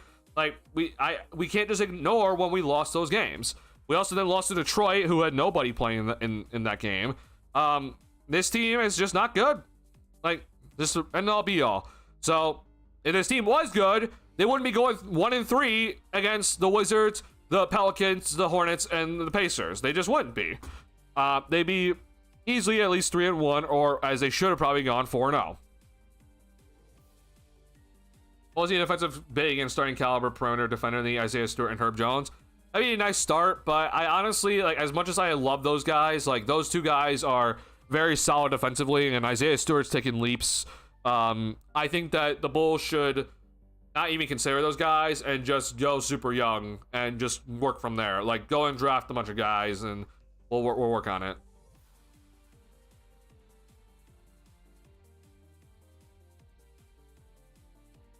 I see people talking shit about Montes tonight. I'm pretty sure it's not his decision to stop being used to pick and roll cutting actions, basically get relegated shooting only threes. Hey man, if people are talking shit about Montes tonight, of like, you know, he didn't try or whatever, like, I'm sorry, but there were not many Bulls players that actually rebounded effectively and got 4 stocks in this game, okay? Like, I don't know what people are looking for. This guy, look, we've been calling for rebounds. He got 11 rebounds tonight, okay? He was the only Bulls player to have a block shot tonight. He had 3 of them, okay? The offense was not great from him. I am aware. The drives were sloppy. He had bad turnovers tonight. But for all of us that are calling for defensive effort and rebounding effort recently, he gave that tonight. And, oh, by the way, his coaches told him to not look for his own game and not look for the in-between shots and to not have these on-ball opportunities, but instead to only shoot threes and layups. Like, what do you expect? This is what we're gonna get from him. Like, it's not. This is the reason why it's like I'm hating how he's being used right now, is because he's not getting the on-ball reps that he needs to develop his on-ball scoring ability. Like, this is unacceptable to see because, like, he's just getting catch and shoot threes and some, cutting layups and at the rim, and yet here, and we're gonna be all wondering, like, oh, like, why didn't he turn out better? And it's because of, like, shit like this. Like, this is the issue. Everybody instill confidence in a kid who already looks dejected, right? Then they're asking him to be the best defender on the court, which he isn't going to be right now. And here's the thing: he was arguably the best defender on the court tonight. Like, that's why if you're shitting on Montes, then I don't know what to tell you. Like, he was arguably the best defender on the court tonight. He had 3 blocks. So no other player had blocks tonight. Like, what do you want? He's getting the gym and bulk up, which leads me to my next point. He's currently he's a 3/4. Playing him only on the 4 is doing him a disservice. This isn't to say Montes can play better. He needs to tie up his handles, definitely, but Billy is not the coach Montes will develop under. Billy can't develop talent for shit. I mean, so I disagree that, like, play him only at the 4 is a disservice, because, like, I think that him being 6'10", like, he does need to figure out ways to be effective at the 4. Because my thing with him is that I don't think that, like, specifically defensively, again, I look at the 4 positions, just like, one's gonna be more on ball on both ends of the floor, and one's gonna be more off ball, right? For Buzelis, like, his on ball defense right now has definitely not been the best. But, like, we've seen some good off ball stuff from him, and I think that for him, when it comes to the defensive wise, he's most likely gonna probably be the more off ball, like, forward or wing out there. And so him playing at the 4 to me is not, like, the biggest issue. Now, on offense, in my opinion, I think him playing more on-ball on offense, which is if you're arguing, like, that's how you, if you play him at the 3, that's how he gets more on-ball touches. Okay, again, I just look at it differently. I just look at it as, like, there's an on-ball wing versus an off-ball wing. And I think you can find ways to do that without, you know, having to subject him to be solidified as, like, the 3. But, yeah, I think that in terms of on-ball ability, like, he needs to get those opportunities and have those opportunities earlier on. And so if that means that there needs to be a bigger player on the floor next to him to allow him to get those opportunities, then sure. But at the same time, I don't understand why he still can't get these opportunities even though we're overall small as a team. You know, it's this whole discussion, but again, like I don't fully look at it as like, oh, small forward / power forward position. I just look at it as on ball and off ball. But yeah, I get it overall. I do agree that he needs to tighten up his handle. His handle has definitely been more sloppy as the season has gone on, which is very different compared to what we saw in preseason, which is a little bit concerning for me a little bit. Like, I'm hoping to see better overall ball handling from him moving forward. But again, like, I think people were expecting a leap this season. There's a reason why I said I wasn't expecting, you know, a major leap from him. And we're just gonna have to wait for, you know, a little bit more down the road when he's a little bit more NBA ready body and, you know, stronger, and his, you know, fundamentals and skills are a little bit more polished on the offensive end before we see maybe a little bit of a leap from him. So that's going to be what we're going to need from him more down the road. But for now, right, like, if Buzelis is going to be giving me 11 rebounds and 3 block shots, like, I can't complain. Like, that's what I want to see from him. Like, I don't know, if you're complaining about that, then I don't know what to tell you, because it's like, everyone's like, oh, he can't play the 4, but I'm like, he just guarded Pascal Siakam tonight pretty effectively, and he got 11 rebounds and 3 blocks. Like, don't know what to tell you. I think he did just fine on that end of the floor, and his contribution was just fine. The drives definitely need to get cleaned up, and I do think that his on-ball ability needs to get cleaned up. But for the other areas that were, you know, people are telling me that he's lacking in, I'm like, he did just fine tonight.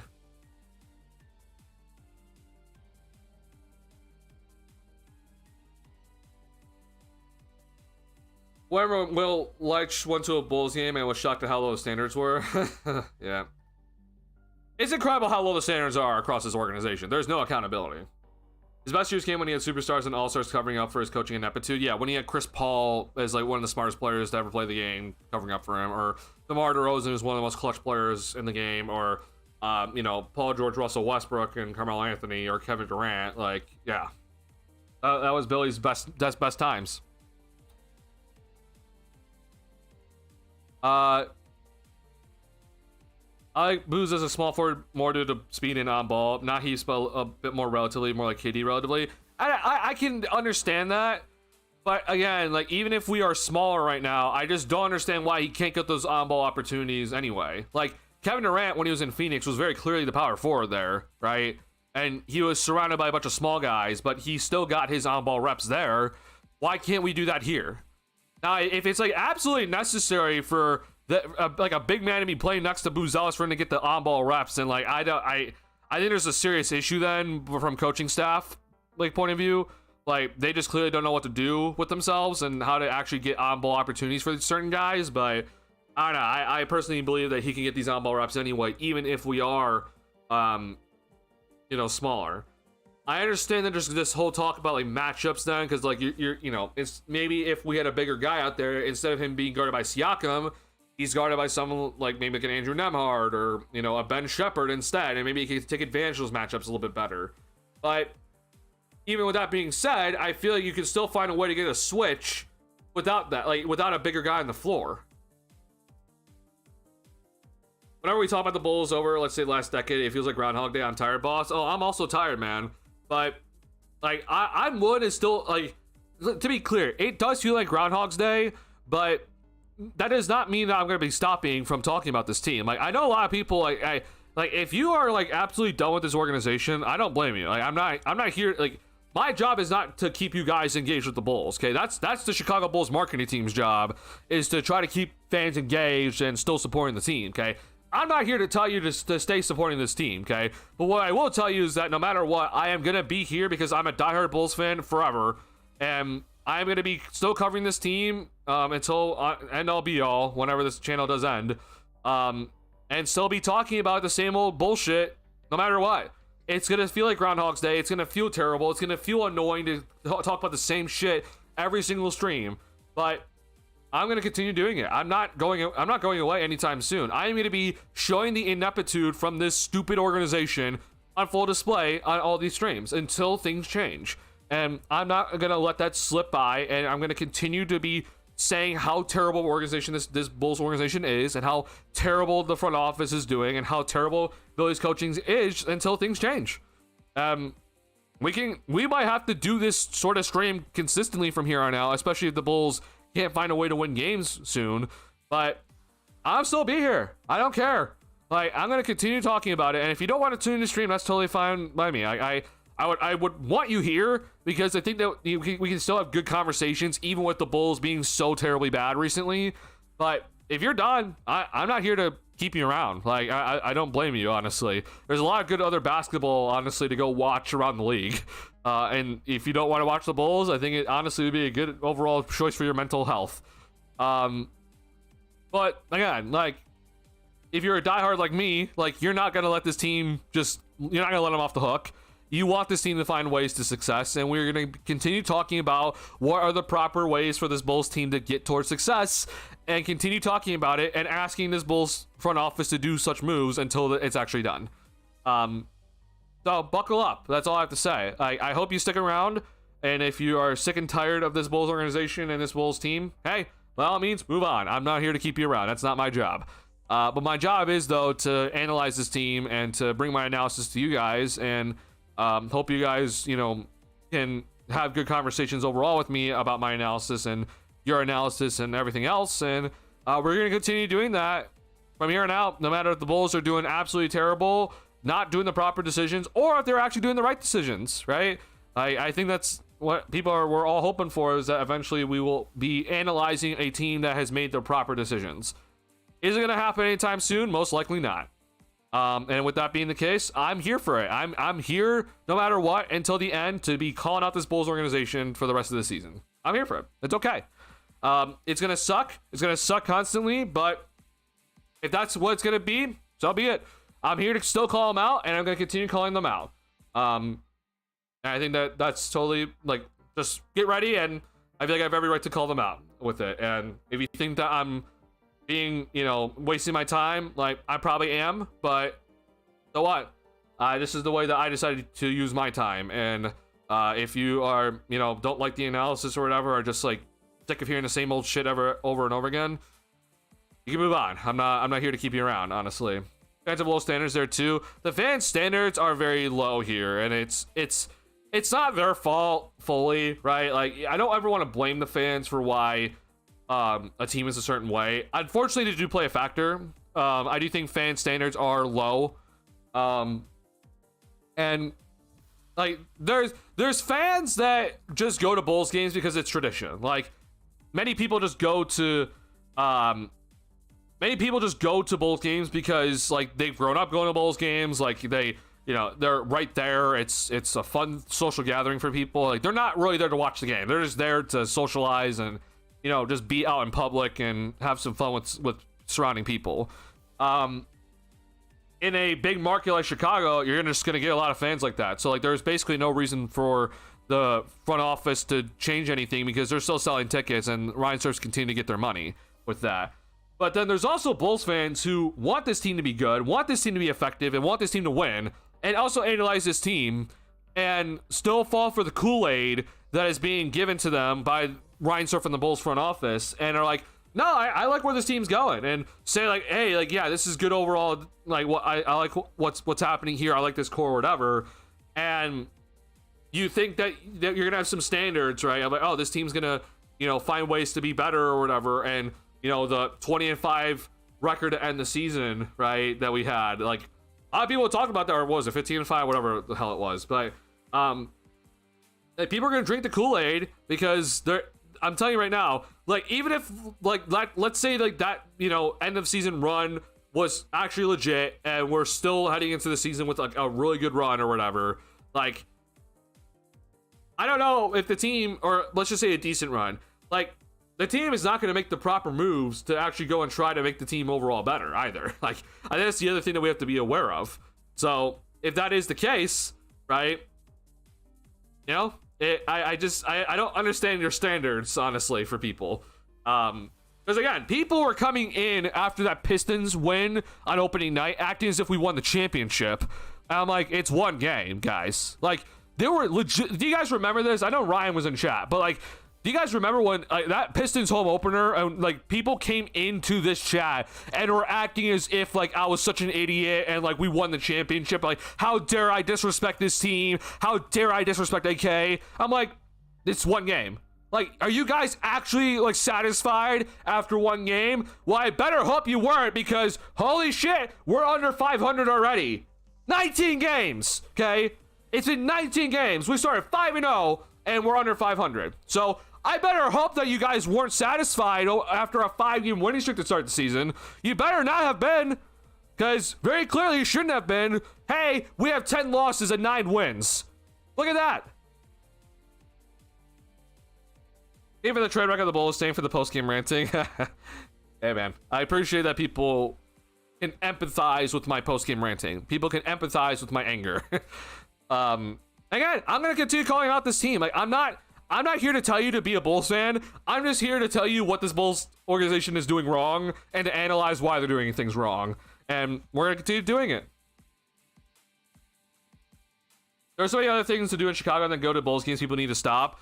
Like, Ryan, I completely agree with you. Like, I have made my tweets about that I think Bulls fans should stop going to games. Like, I've been adamant about like making those tweets before, but at the same time, I was also then taught a valuable lesson, which is that you can't tell people how to fan. Like, there are many people that are gonna always love the Bulls no matter what they're doing. Like, they don't really care about like the ins and outs of like what's happening in the front office, what actual decisions are they making, is it smart or bad.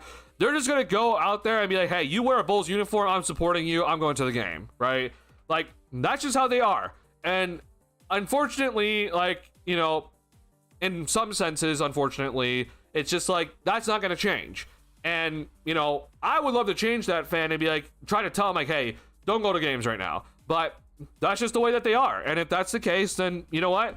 That's the way they're going to fan. And I'm not going to be here to change that. I will recommend consistently that you should not go to games, but I will not be the one to ever say to people and telling them and like threatening them or like just, you know, flat out just saying like, you know what? Like, don't go to games. Like, I'm telling you to fan a certain way. Like, unfortunately, I am never going to be that person. I want to be, but it's just like, fans are going to be fans the way that they fan, right?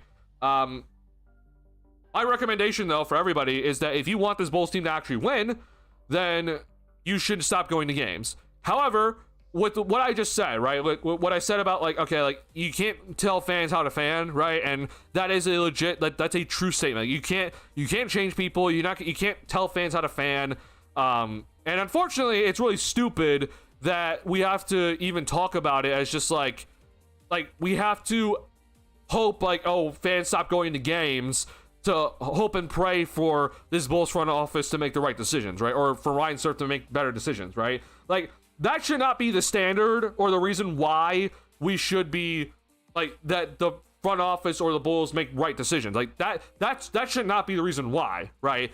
Like it's insane that that's even the reason why we have to hope and pray for any sort of change to happen. This Bulls front office should be doing it by themselves. The ownership should be doing it by themselves, okay? But that's not the reality, right? But it is an absolute travesty that's not the reality.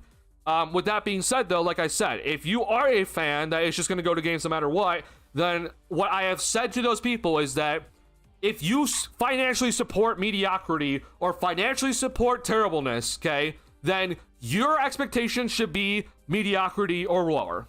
Like, I have made that abundantly clear, and I think that is something that we have every right to say. Then, like, I think we as people who don't want fans to go to games, but again, we can't change those people, right? But what I have told those people specifically is I have said, if you financially support mediocrity, you should only expect mediocrity or worse, okay? And that is my response to them, as like, they're always just saying, well, life's too short to, not go to games or whatever. And I'm like, I disagree with you. I think there's a lot of other things to go and do with your money and time, like you said. Like, there's many other things to do in Chicago with your money and time than go to a bad Bulls game, right? But for a lot of them, they really value that time to go to Bulls games, go to United Center, go to talk to people and watch a game. Like, a lot of people truly value that sort of stuff. But my response to them is that if you're going to financially support what's the product on the floor right now, which is just nothing good, then you should only expect nothing good. You don't really have a right to complain when the team is doing pretty awfully, because guess what? You're financially supporting that right now. So that's the reality of the situation. And hey, you can even go ahead and say I'm a hypocrite right now, because I am technically financially supporting this Bulls team right now by paying for Chicago Sports Network $20 a month every month right now. Like, you could go ahead and say that to me right now if you wanted to, okay? But I also think that it's important that I pay that right now to just talk about how terrible this product is and put on full display how terrible the product is. But if you want to go ahead and do that with me, sure.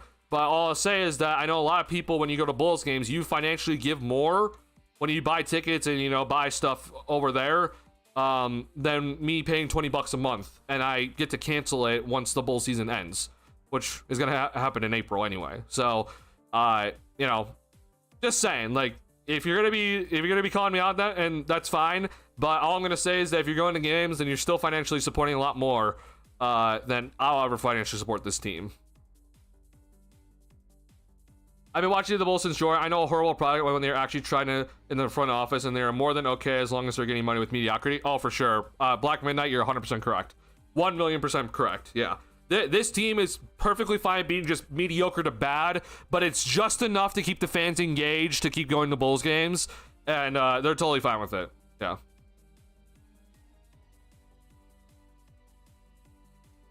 I don't need a Forder's guide to know there's tons of alternative things to do, even in a smaller city like St. Louis, where I live. Cardinals fans finally drew the line and said, fuck this shit. What is the excuse of Chicago sports fans? Oh, I agree with you, man. I completely agree with you, but this is the third largest market in the United States of America we're talking about here, and people are just gonna go to Bulls games. Like, that is just the way it is. Again, I recommend everybody to not, but, and again, if you do decide to go, then you're financially supporting the terrible product on the floor right now. So don't expect anything else.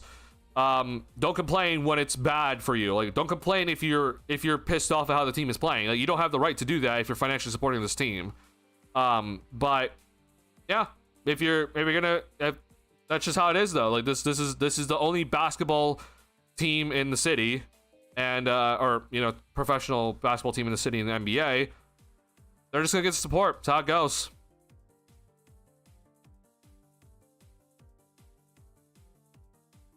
Carlos had the lowest attendance since '94. They're tired of the mediocre, and I'm actually really happy to see that from Cardinals fans. Like, that's how it, like, you definitely should be doing that, and I'm sure it caught the owner's attention. Like, that's what I hope that one day the Bulls fans would actually do that and just, like, flat out just decide, like, yep, no more Bulls games for anybody.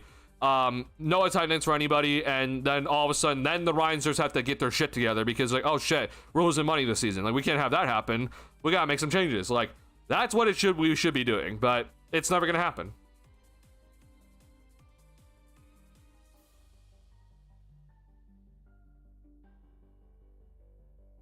You're not the only one, Duncan. You have a ton of people on here doing podcasts on the Bulls. People like to go to Bulls games to look at the past more than the present. Which that's ridiculous to me, but I guess because I'm not 50 that I guess I can't really, like, understand that, and so I guess I don't really have a right to say anything.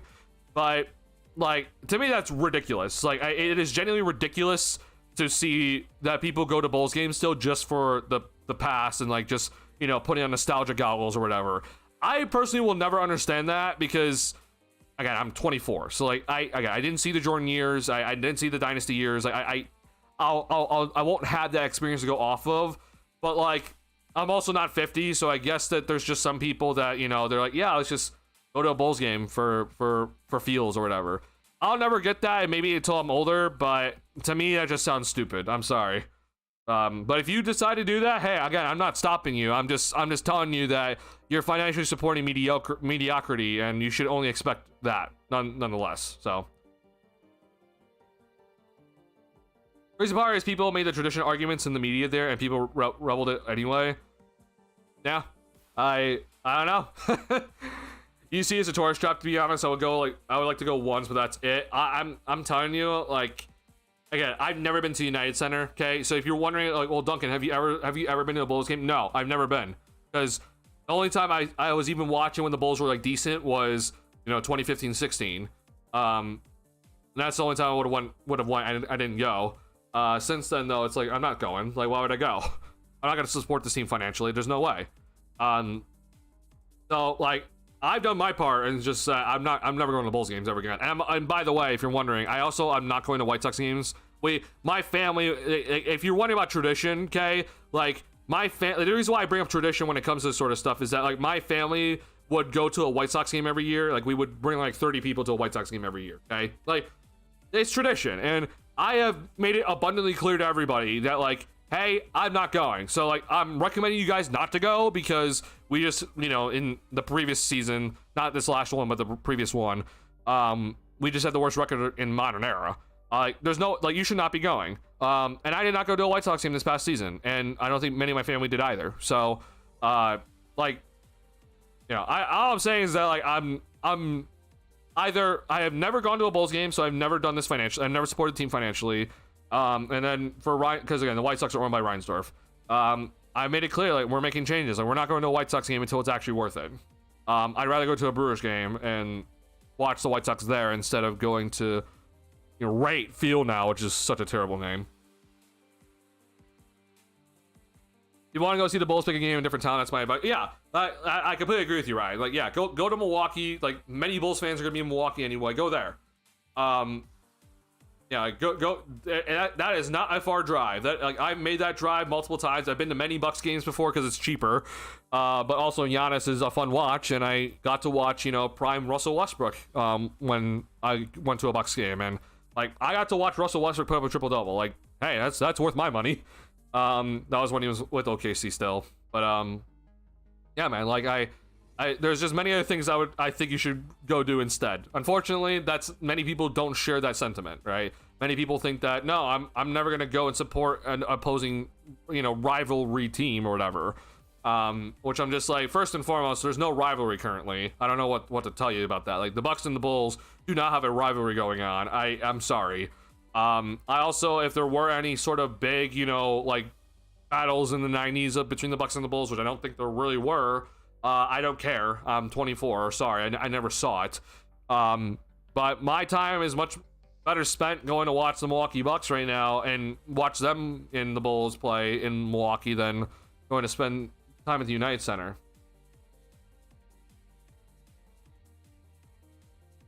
The only time I went to the Bulls game was preseason game in St. Louis in 04 with my dad. I got to see LeBron versus Ben Gordon and Lou all day. And hey, that is 100% worth your money. Like, that is 100% worth your money and time to go to St. Louis and watch that. That's an incredible game to go watch. Yeah, that is absolutely worth it. Ben Arenas too. Yeah, I said it. Hey, I can't say anything about the arenas. I've only been to one NBA arena in my time as an NBA fan, and that's the Pfizer Forum. Or what is it now, honestly? Is it BMO Harris or whatever now? I forget what the Bucks Arena is now called because they changed it. No, it's still Pfizer Forum, okay. But yeah, I had a good time at Pfizer Forum. I had nothing to complain about. I'm sure at the United Center, where there's a lot more people, it's maybe not the best. Garrett said he would trade all 6 Bulls titles for one White Sox title, which ticked off a lot of people. He ended up winning the World Series in 05, and now he just doesn't care anymore about winning. Oh, bro, it's disgusting what the White Sox have done. I'm hopeful, but I'm not happy with the White Sox still. They have some good young prospects though. Montgomery looks legit. Cambridge, since renovations, is a better basketball arena with better sight lines. I wouldn't be shocked if that is the case. Yeah. Like, again, I've never been to many NBA arenas, but like I can kind of imagine like that is the case. These guys. So I would hope so. That'd be cool. Went to Milwaukee for rookie Giannis. The ticket was $8. Oh, I mean, yeah, it's like, you know, that was when they were obviously really bad. But I mean, like, even when the Bucks were like decent, like, you could go to a Bucks game pretty cheap still. And like, I remember like my friend David and I, like, we went to a Bucks game. Like, we were on the floor. Like, we were on floor seats. Like, not not like courtside seats, like, you know, you're like right there, but like we were like under the basket. We were under one of the baskets, and it was awesome. Like, we got to watch Russell Westbrook play with triple double, and you know, we saw, and then there was another game we went to. It was like similar seats, and we got to see the Magic go and play there as well. He's a Magic fan, so like it's like, yeah, if you I know the Bucks aren't really. I mean, we'll see how they kind of do this season, and like, you know, like the time to go to a Bucks game is probably during their championship year, but if you want to go and watch a team, like if you want to go watch the Warriors, right? Like, you want to watch Steph Curry come into town and play, like, I would recommend going to the Bucks game instead of going to the United Center right now. Because again, it would avoid you from supporting financial media, or it will avoid you from financially supporting mediocrity from this Bulls team, and you can go and watch, you know, the team you want to go watch for cheaper. I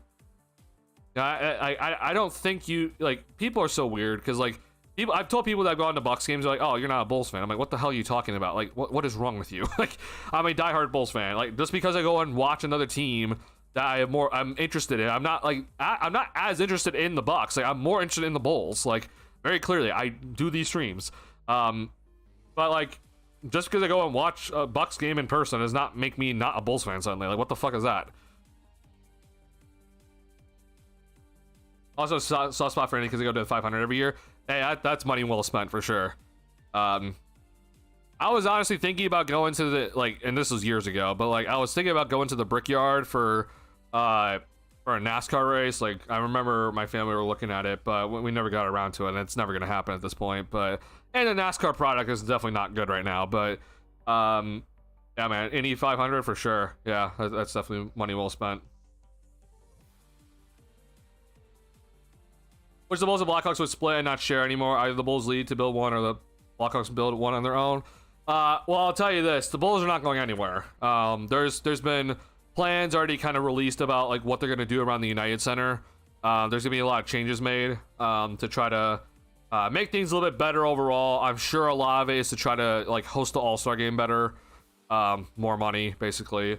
There's gonna be a whole bunch of renovations to try to get things a little bit more up to speed with like modern day technology and stuff. But we'll see how that works out. I'm not saying it to be good. I'm just saying what I know.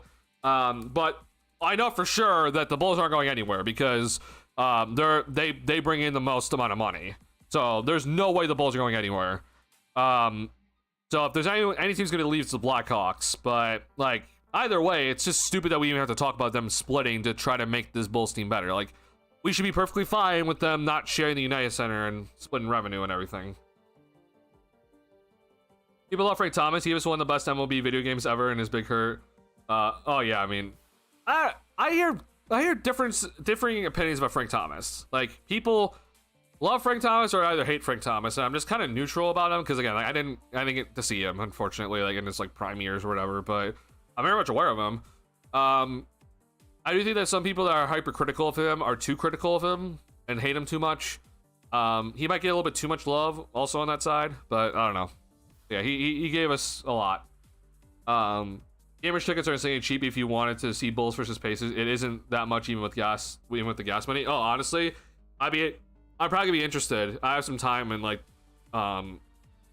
later December to early January, so maybe I might honestly consider it.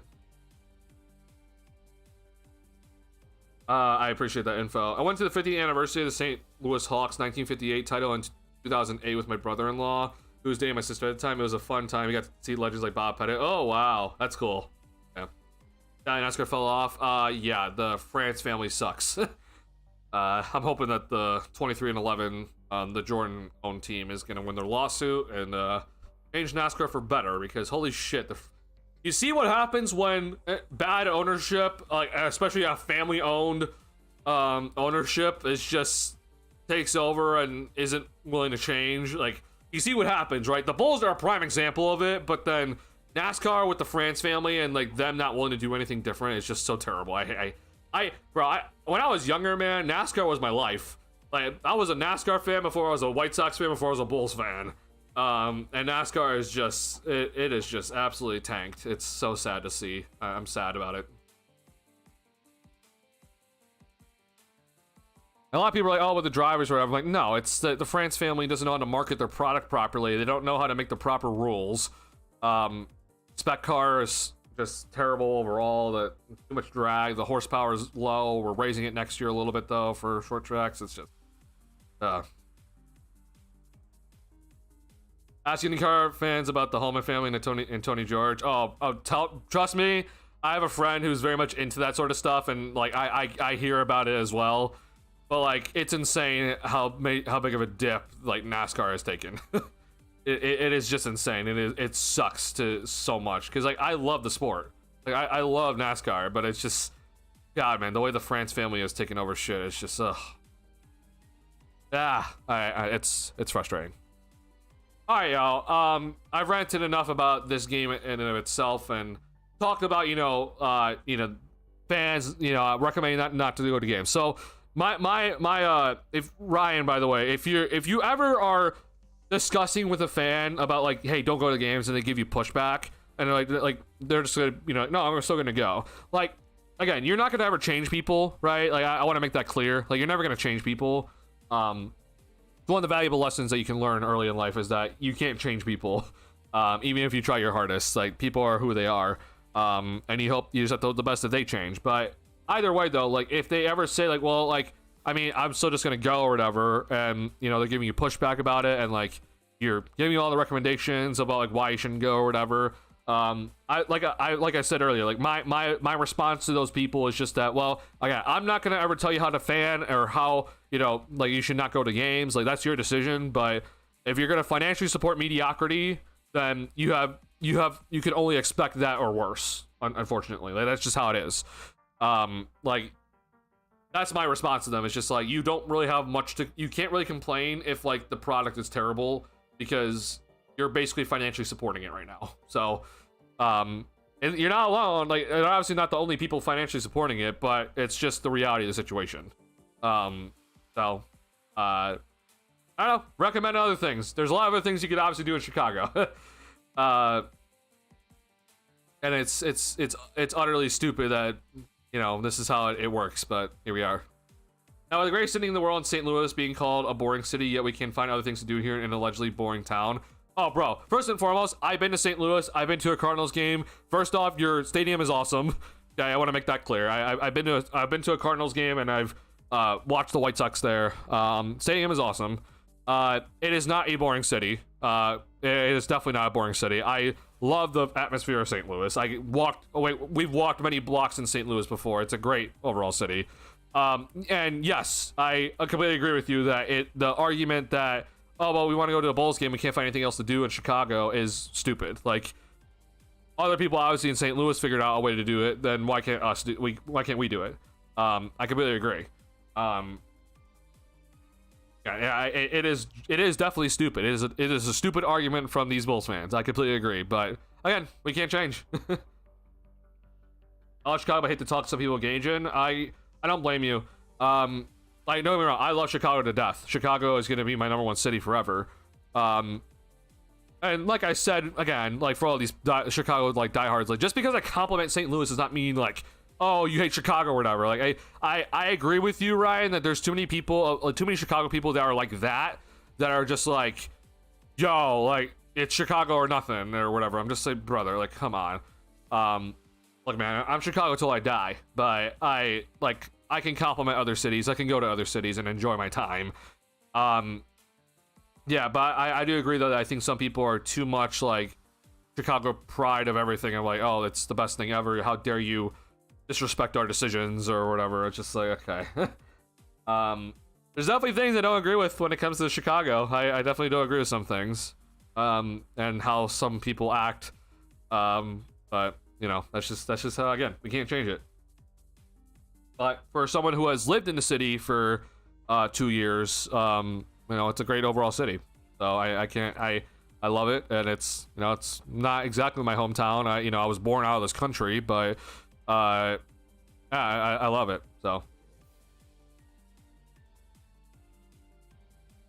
that's why people in downstate might not like Chicago, even though Chicago funds downstate. It's the arrogance people hate. I understand. Yeah, there's definitely some arrogance sometimes from us. No, I'm a suburbs person, so I don't really call myself Chicago. Like, I don't say that. Like, I don't say like I'm like from Chicago, but obviously I'm a big Chicago supporter. So like another L. What's going on, Tarot King? Yeah, man, it's rough. It's been rough, man. I know that you haven't been able to really watch many of the Bulls games, and I'm sorry. I haven't been able to find any sort of legal streams for you or anything like that. God, sorry, I just said that on stream. That's terrible of me. I haven't been able to find other ways to watch the game for you recently because it's been an absolute crackdown on those sort of sites. But yeah, man, I'm sorry, but hey, man, you're not missing too much right now because we are doing terrible. You didn't miss much? Yeah. It definitely wasn't the prettiest game. I'll say that for sure. You missed Ulbrich minutes though. Ulbrich made his NBA debut and got his first NBA points, so I guess you missed that. But yeah, that's it. I got your game. Because I was at work. Nice to see you streaming that. Hey man, I appreciate you checking into the stream. I sincerely appreciate the support and everything. Yeah, it's good to see you, man. Hope things are well. I know we've talked a little bit about like, you know, personal lives and everything, so I sincerely do appreciate the support and everything. Hope things are going well for you. It's not a bad effort down the stretch. Yeah, it's not just that. It's also bad coaching. Bad effort, bad coaching, just bad decisions. Yeah. Well, that one side's working just fine. Okay, good. I'm glad that one side's working still. I'll keep that a secret for now. I don't blame anyone who does that, even though I don't. Oh, no, let me be clear. If you need to use some different means to watch certain games, I fully support that. I have, like, my only thing is just that I'm scared about, like, you know, the NBA is gonna, like, maybe at some point just randomly, like, watch my stream or something, and they're gonna be like, oh, you said, you know, illegal streams or whatever. Where, like, I just try to be vague about it. But like, I fully support it. Like, I think that if you need to do something else to watch a game, like, you have every right to watch that game, and you can find ways to watch it. Go ahead and do it. Yeah, like, the amount of money right now that is being asked from NBA fans to watch, even just like nationally broadcasted games right now, is ridiculous. And then, let alone League Pass being absolute dog shit and costing so much, is just terrible. Things are going great. I was able to drive through the snowstorm today. Got home safe. Hey man, I'm glad you're safe. Bro, this snowstorm's insane. This snowstorm is honestly ridiculous, man. I don't mind the cold. I actually, like, I appreciate the cold. Like, the cold's totally fine with me. I don't like snow though, and man, oh man, snow has been, which is, I know that's ridiculous for me to say. Like, I'm in Illinois. Obviously, I expect to have snow every year. I just don't. I hate driving in it, man. Driving in snow is like the worst thing ever. So I'm glad you're safe. You're able to get through it, man. But yeah, God, this snowstorm was, Jesus. Like, we are. Whew. There's what League Pass and ESPN. It's a better answer than this nonsense. Oh, I completely agree. Like, I think that the NBA should have a package where you would get all the nationally broadcasted games right now. Like, it's the whole fact that it's just like, okay, you need to have a way to watch NBC, which is great, by the way, from the NBA. Like, the have NBA games on NBC is a great thing because you can watch that for free. Like, that's great. That's a good move by the NBA, and it's much better than Turner and TNT. Like, then there's Peacock, then there's ESPN, and then there's Amazon Prime. Like, that whole shit is just annoying to me. Like, I wish that there was just some sort of package to just watch that and then your own team along with League Pass. Like, it would make things so much easier than, you know, us going and spending, you know, monthly payments and all these, you know, websites or whatever. But we won't get that. There's too much money involved in all this, and obviously these networks paid a lot of money to get the NBA product rights to broadcast on their channels, so it's not going to change. So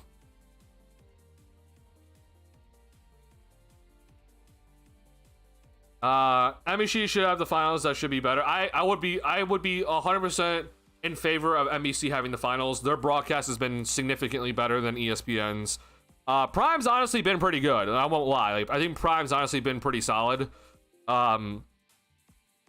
I would still probably recommend NBC though to do the broadcasts for like, you know, final stuff. But yeah, I would much rather see that. ABC, man, is like, or which is ESPN, Disney. It's just terrible. It continues to be terrible, man. You got most Chicago gets that because of Comcast. Oh, honestly, okay, I didn't think about that. I did not realize that most people would get, because I don't have Comcast myself, so most people got Peacock because of that. Because like I pay for Peacock myself. Yeah, I guess in the Chicago area, like you're pretty fine. If you have Comcast, you would get Peacock, which is good. So yeah, you and then most people do have Prime because of shipping, but like I just am aware that some people don't have it, and like they also don't have Peacock, and I'm like, I wish that you could just kind of have like a package deal for that and not spend as much money, but I get it. ESPN broadcasts are so bad, it is honestly insane, man. ESPN broadcasts are so terrible.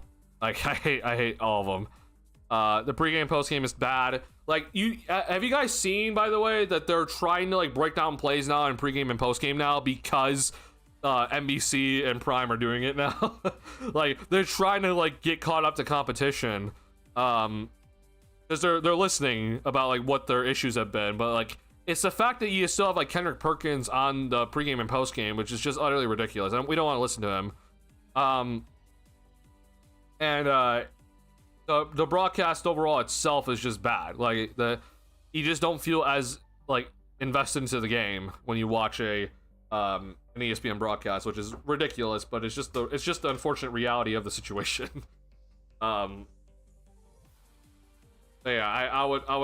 I'm hoping that, like, because they did remove Stephen A from which, you know, I've heard different things about why he's gone, which is like it was just an agreement or they decided to remove him, which I don't know, but they removed Stephen A from the NBA coverage, which is great.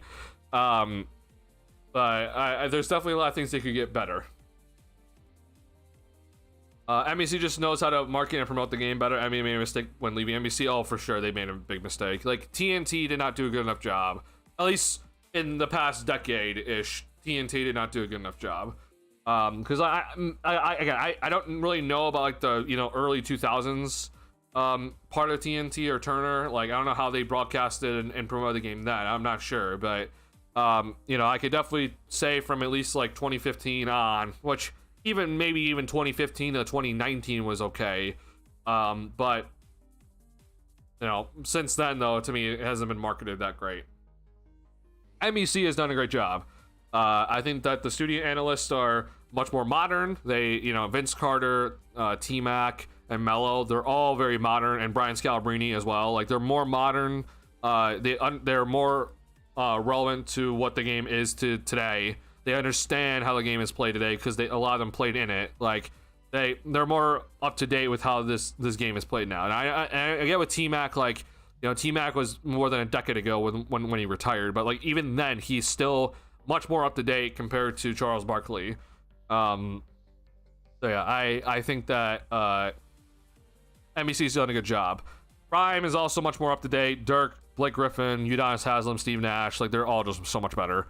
Udonis has definitely had some weird stuff to say for sure. He's definitely kind of bringing like a little bit of the ESPN bullshit. But Udonis has also broken down plays for Prime that I'm like, yo, like that. I appreciate that at least. And I, you know, I don't want to just kind of get rid of that. Please, Stephen A got booted off Countdown. Yeah, that was a major win. We need to get Stephen A off of that. It's funny because ESPN was so like they're not happy with their ratings, and so they thought that getting Inside the NBA was gonna help fix their ratings, and it hasn't. Like, it's very clearly that NBC and Prime are leading right now in terms of the ratings at the moment in time, and deservingly so. They're just significantly better broadcasts. But I'm just like, yo, like I think the biggest issue with the ratings with the NBA was because Inside the NBA was still just being so like they were just so bitter about how the game is played today. I'm just like, the game is in a great spot. I hate to tell you guys that, but like legit shut up. Like Shaq and Chuck hate how the game is played right now, and I'm like, okay, well, I don't care about your opinion. I love what the game is doing right now. I love what we're seeing. Like, bro, I could watch a lot of games right now that obviously aren't the Bulls, and I'm like, I'd have a lot of fun watching. I would thoroughly enjoy a lot of these games. Unfortunately, the Bulls are just not a good team, which makes it really hard to enjoy them right now, and they seem to not really have much of a direction, which makes it even much harder to enjoy. But a lot of these games, though, like, I mean, bro, like the Rockets and Jazz, like, I mean, Markkanen's playing an all-star. Like, Rockets have Şengün and Durant, but like they also play a very interesting style. Like, that's an intriguing game. Cavaliers and Celtics, like the Celtics have pretty solid defense overall, and the Cavaliers are trying to be a contender this season. Like, this is a good matchup. Like, this is a good matchup. This is also a good matchup. Like, all the more reasons to watch this. Like, even this game is intriguing because the one loss for the Thunder has been the Portland Trailblazers. Even without Wemby, this is a good game. Like, Fox is playing, Dylan Harper's back. Like, you get to watch Anthony Edwards and co try to take on this young Spurs team that has gotten a lot of impressive wins recently. Like, this Spurs team without Wembanyama just beat the Denver Nuggets in Denver. Like, that's a very impressive win. I won't lie, this game is kind of bullshit. Like, this is a bad game. Not much to really talk about in this game. You know, not really to look forward to this one, unfortunately. Cedric Coward, I guess, for the Grizzlies. Ray J. Not much to really talk about for the Kings. They're a disappointment, honestly. But then, like, even in this game, it's just like there's a lot to look at, even with the difference in record, like 14-4 versus 3-17. It's like, oh, why would I watch this? But I mean, like, Luka is like one of the best offensive players we've ever seen. Austin Reeves and Luka Doncic are right now the best scoring duo in the NBA, and we want to see if that continues. But the Pelicans have some intriguing pieces. Like, Trey Murphy is honestly a really solid player. Zion right now is currently playing. Derek Queen is right now with them. They have Jeremiah Fears. Like, they got a lot going for the Pelicans right now. And so I feel like that even, like, there's a lot right now that it's just like a lot of people hate the game right now. Like, my recent Thanksgiving was interesting because I was hearing people talk about how they hate how, like, they think that, like, there's no defense being played, that the athletes today are nowhere near as good as the athletes in the 80s, which is just an utter lie. Like, they're just lying to themselves. And yes, these people are in their 60s or older. But like, I'm like, bro, I think the NBA is in an amazing spot right now. I don't know why people are so against it. I think there's a lot to look at, and if you're such a hater, I feel like you're either too much in the past, and you're just stuck in it, you're never gonna change, or you're just not watching. Like, you just want to say shit because other people have said shit. Like, you're just like, yep, I want to say this because I've heard other people say this about the game, therefore I'm not gonna watch, and I'm gonna just say it. Which I'm like, that is bullshit. You don't get to do that. If you actually watch and still don't find any sort of enjoyment out of watching, then okay, you know what? Your opinion actually matters. But to me, I'm like, I think a lot of people would enjoy watching these games right now.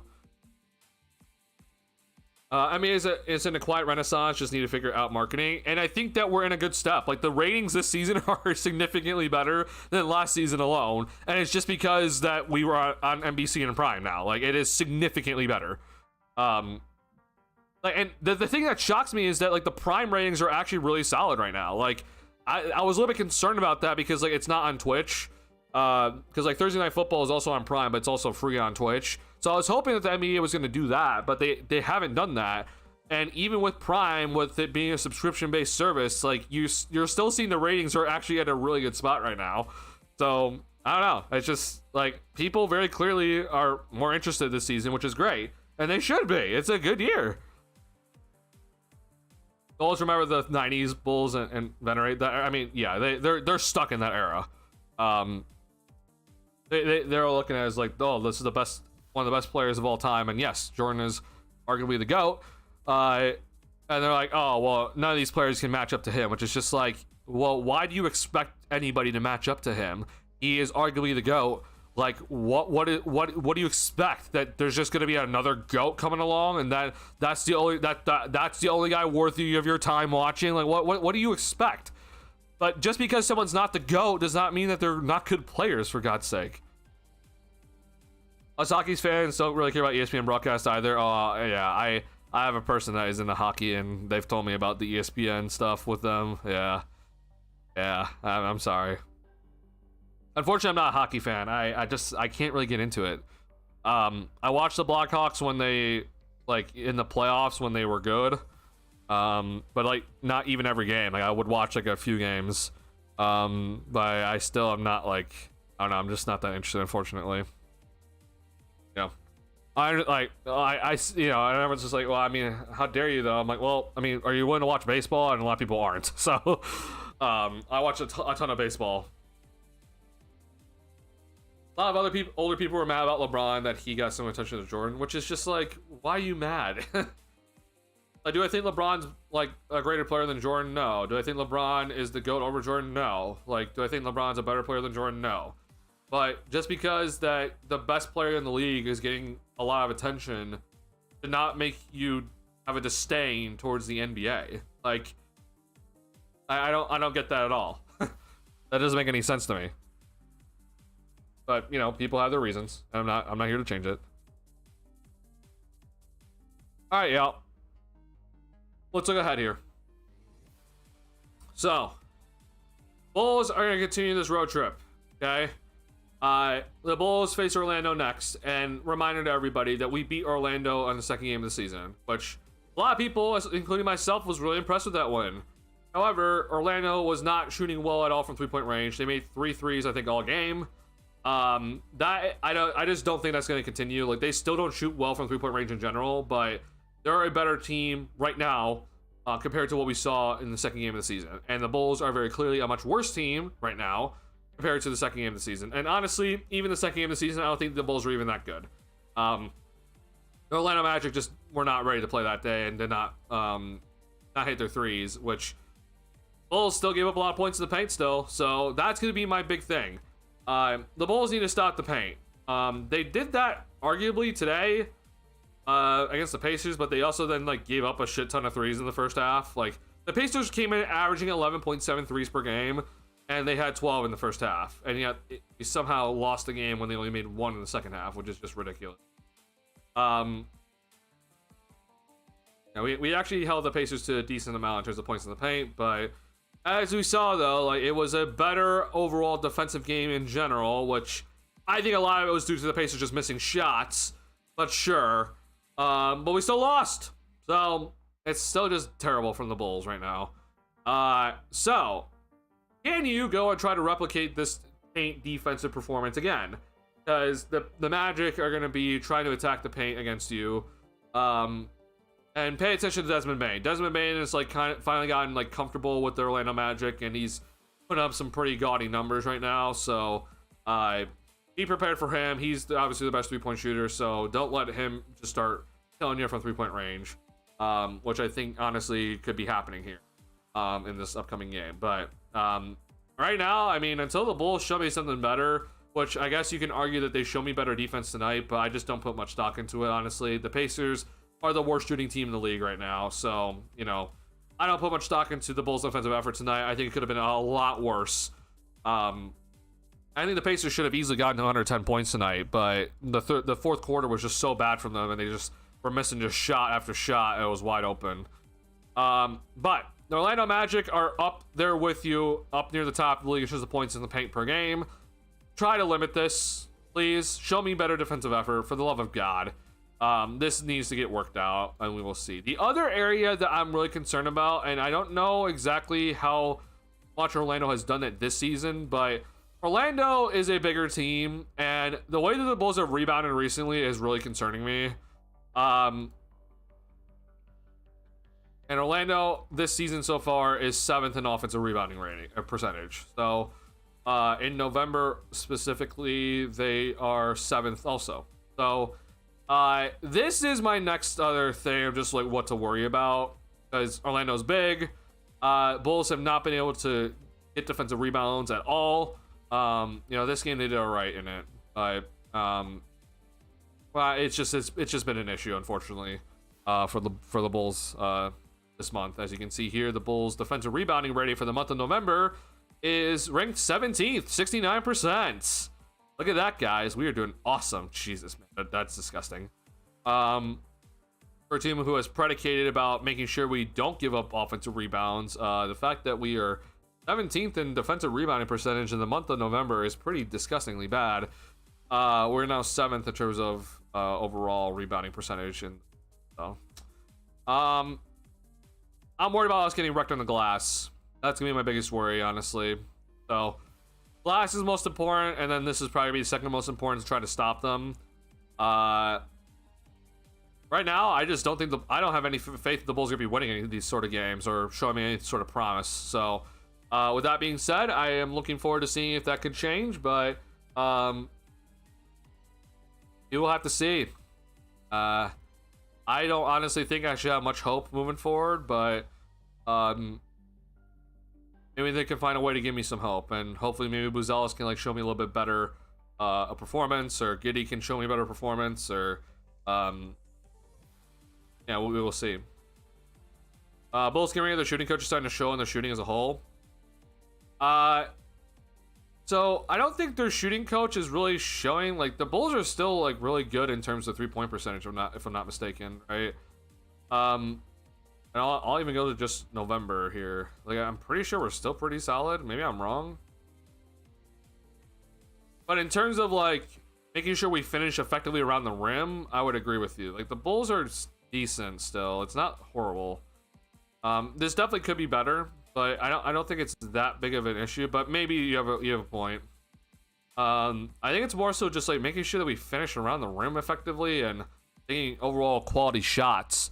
That's kind of my other concern, and that probably is what Peter Patton was also a part of as a development guy. Like, I do think that maybe he played a part in those sort of decisions to make sure we are, you know, getting quality looks and everything, and making sure we're finishing around the rim effectively. But I don't know. I'm not in the Bulls, you know, coaching discussions, so not sure. Really quickly, sorry, I just wanted to look at this. Like, Boston's intriguing me. That's the defensive rating for this season. What is it recently? Actually, it's honestly pretty bad. Okay, I did not realize it was actually pretty bad. My bad. I said earlier that Boston has a solid defense, and they clearly right now they don't. Other stat that I'm just always interested in. Okay, so officially the Bulls are no longer worse in terms of points in the paint per game, thanks to the Pacers not being able to shoot in the interior, but still we're second worst, and we are currently 5th worst for the month of November. So I mean, this Pacers game is gonna make this number look a lot better, but to me, again, it wasn't that good of a defensive effort tonight. So let's make it 2 games in a row. Let's make that the goal for the Bulls. Give me another game where you do not give 120 points. My guess is that's not going to happen, but let's see if you're able to do it. That'll be honestly a decent goal for the Bulls, to not give up 120 points again, which they broke the streak tonight, but I don't know, man. I don't have faith right now. The Magic look honestly a lot better. So, all right, y'all. Thank you guys so much for tuning into the stream tonight. I had a lot of fun talking to y'all. I'm sorry about this Bulls team. I'm sorry where the state of this Bulls team is. It's really frustrating, but hey, I'm here for the ride with all of you guys, and here to talk about all the terrible overall decisions and just incompetence from this front office and ownership and coaching staff and players. I'm here for it, so I'm not going anywhere. Hope you guys aren't going anywhere either, but if you decide to go on to a new team, I don't blame you. I think you'd be in a much better mental health state about your sports fandom if you decide to do it. So but no matter what, though, I'm still here. We're going to be continuing our Bulls coverage here on this channel and throughout the rest of the season, and onto OnTap and also on OnTap Sportsnet. So a couple of things before I do end stream. Before we officially end stream, please hit the like button on the stream. It helps me out a lot. I sincerely appreciate all the support on the streams. It truly does mean a ton to me.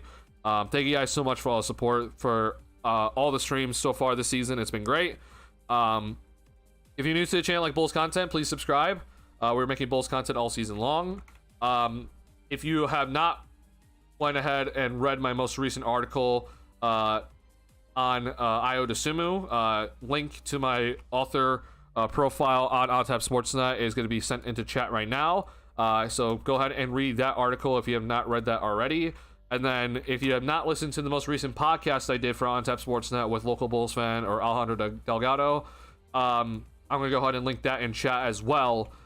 so you can get a link to and watch that. Kind of a lot of what we said in this podcast is pretty relevant to what has happened so far since the podcast. The Bulls are still winless since the podcast, and that is we were talking about these L's and games from the Bulls recently in that podcast. So go ahead and check that out if you have not listened to that yet. We sincerely appreciate all the support when it comes to all of our content, and a lot of guys are putting a lot of effort. It's not just me, it's a lot of people on the Bulls on Top team that are putting in the effort. So please go ahead and support that if you have not done so already. It truly does mean a lot to all of us. So thank you guys so much a lot. I sincerely appreciate it. I'll be back tomorrow, or sorry, not tomorrow, on Monday. We'll be in December officially, and we'll be covering this game, post-game stream at 9 p.m. Central Time, so same start time as tonight's game. Bulls play at 6:30 p.m. Central Time, so be ready for this game in Orlando at 6:30. All right, y'all. Thank you guys so much. Had a lot of fun tonight. I'll see y'all on Monday. Be safe from the snow. Peace.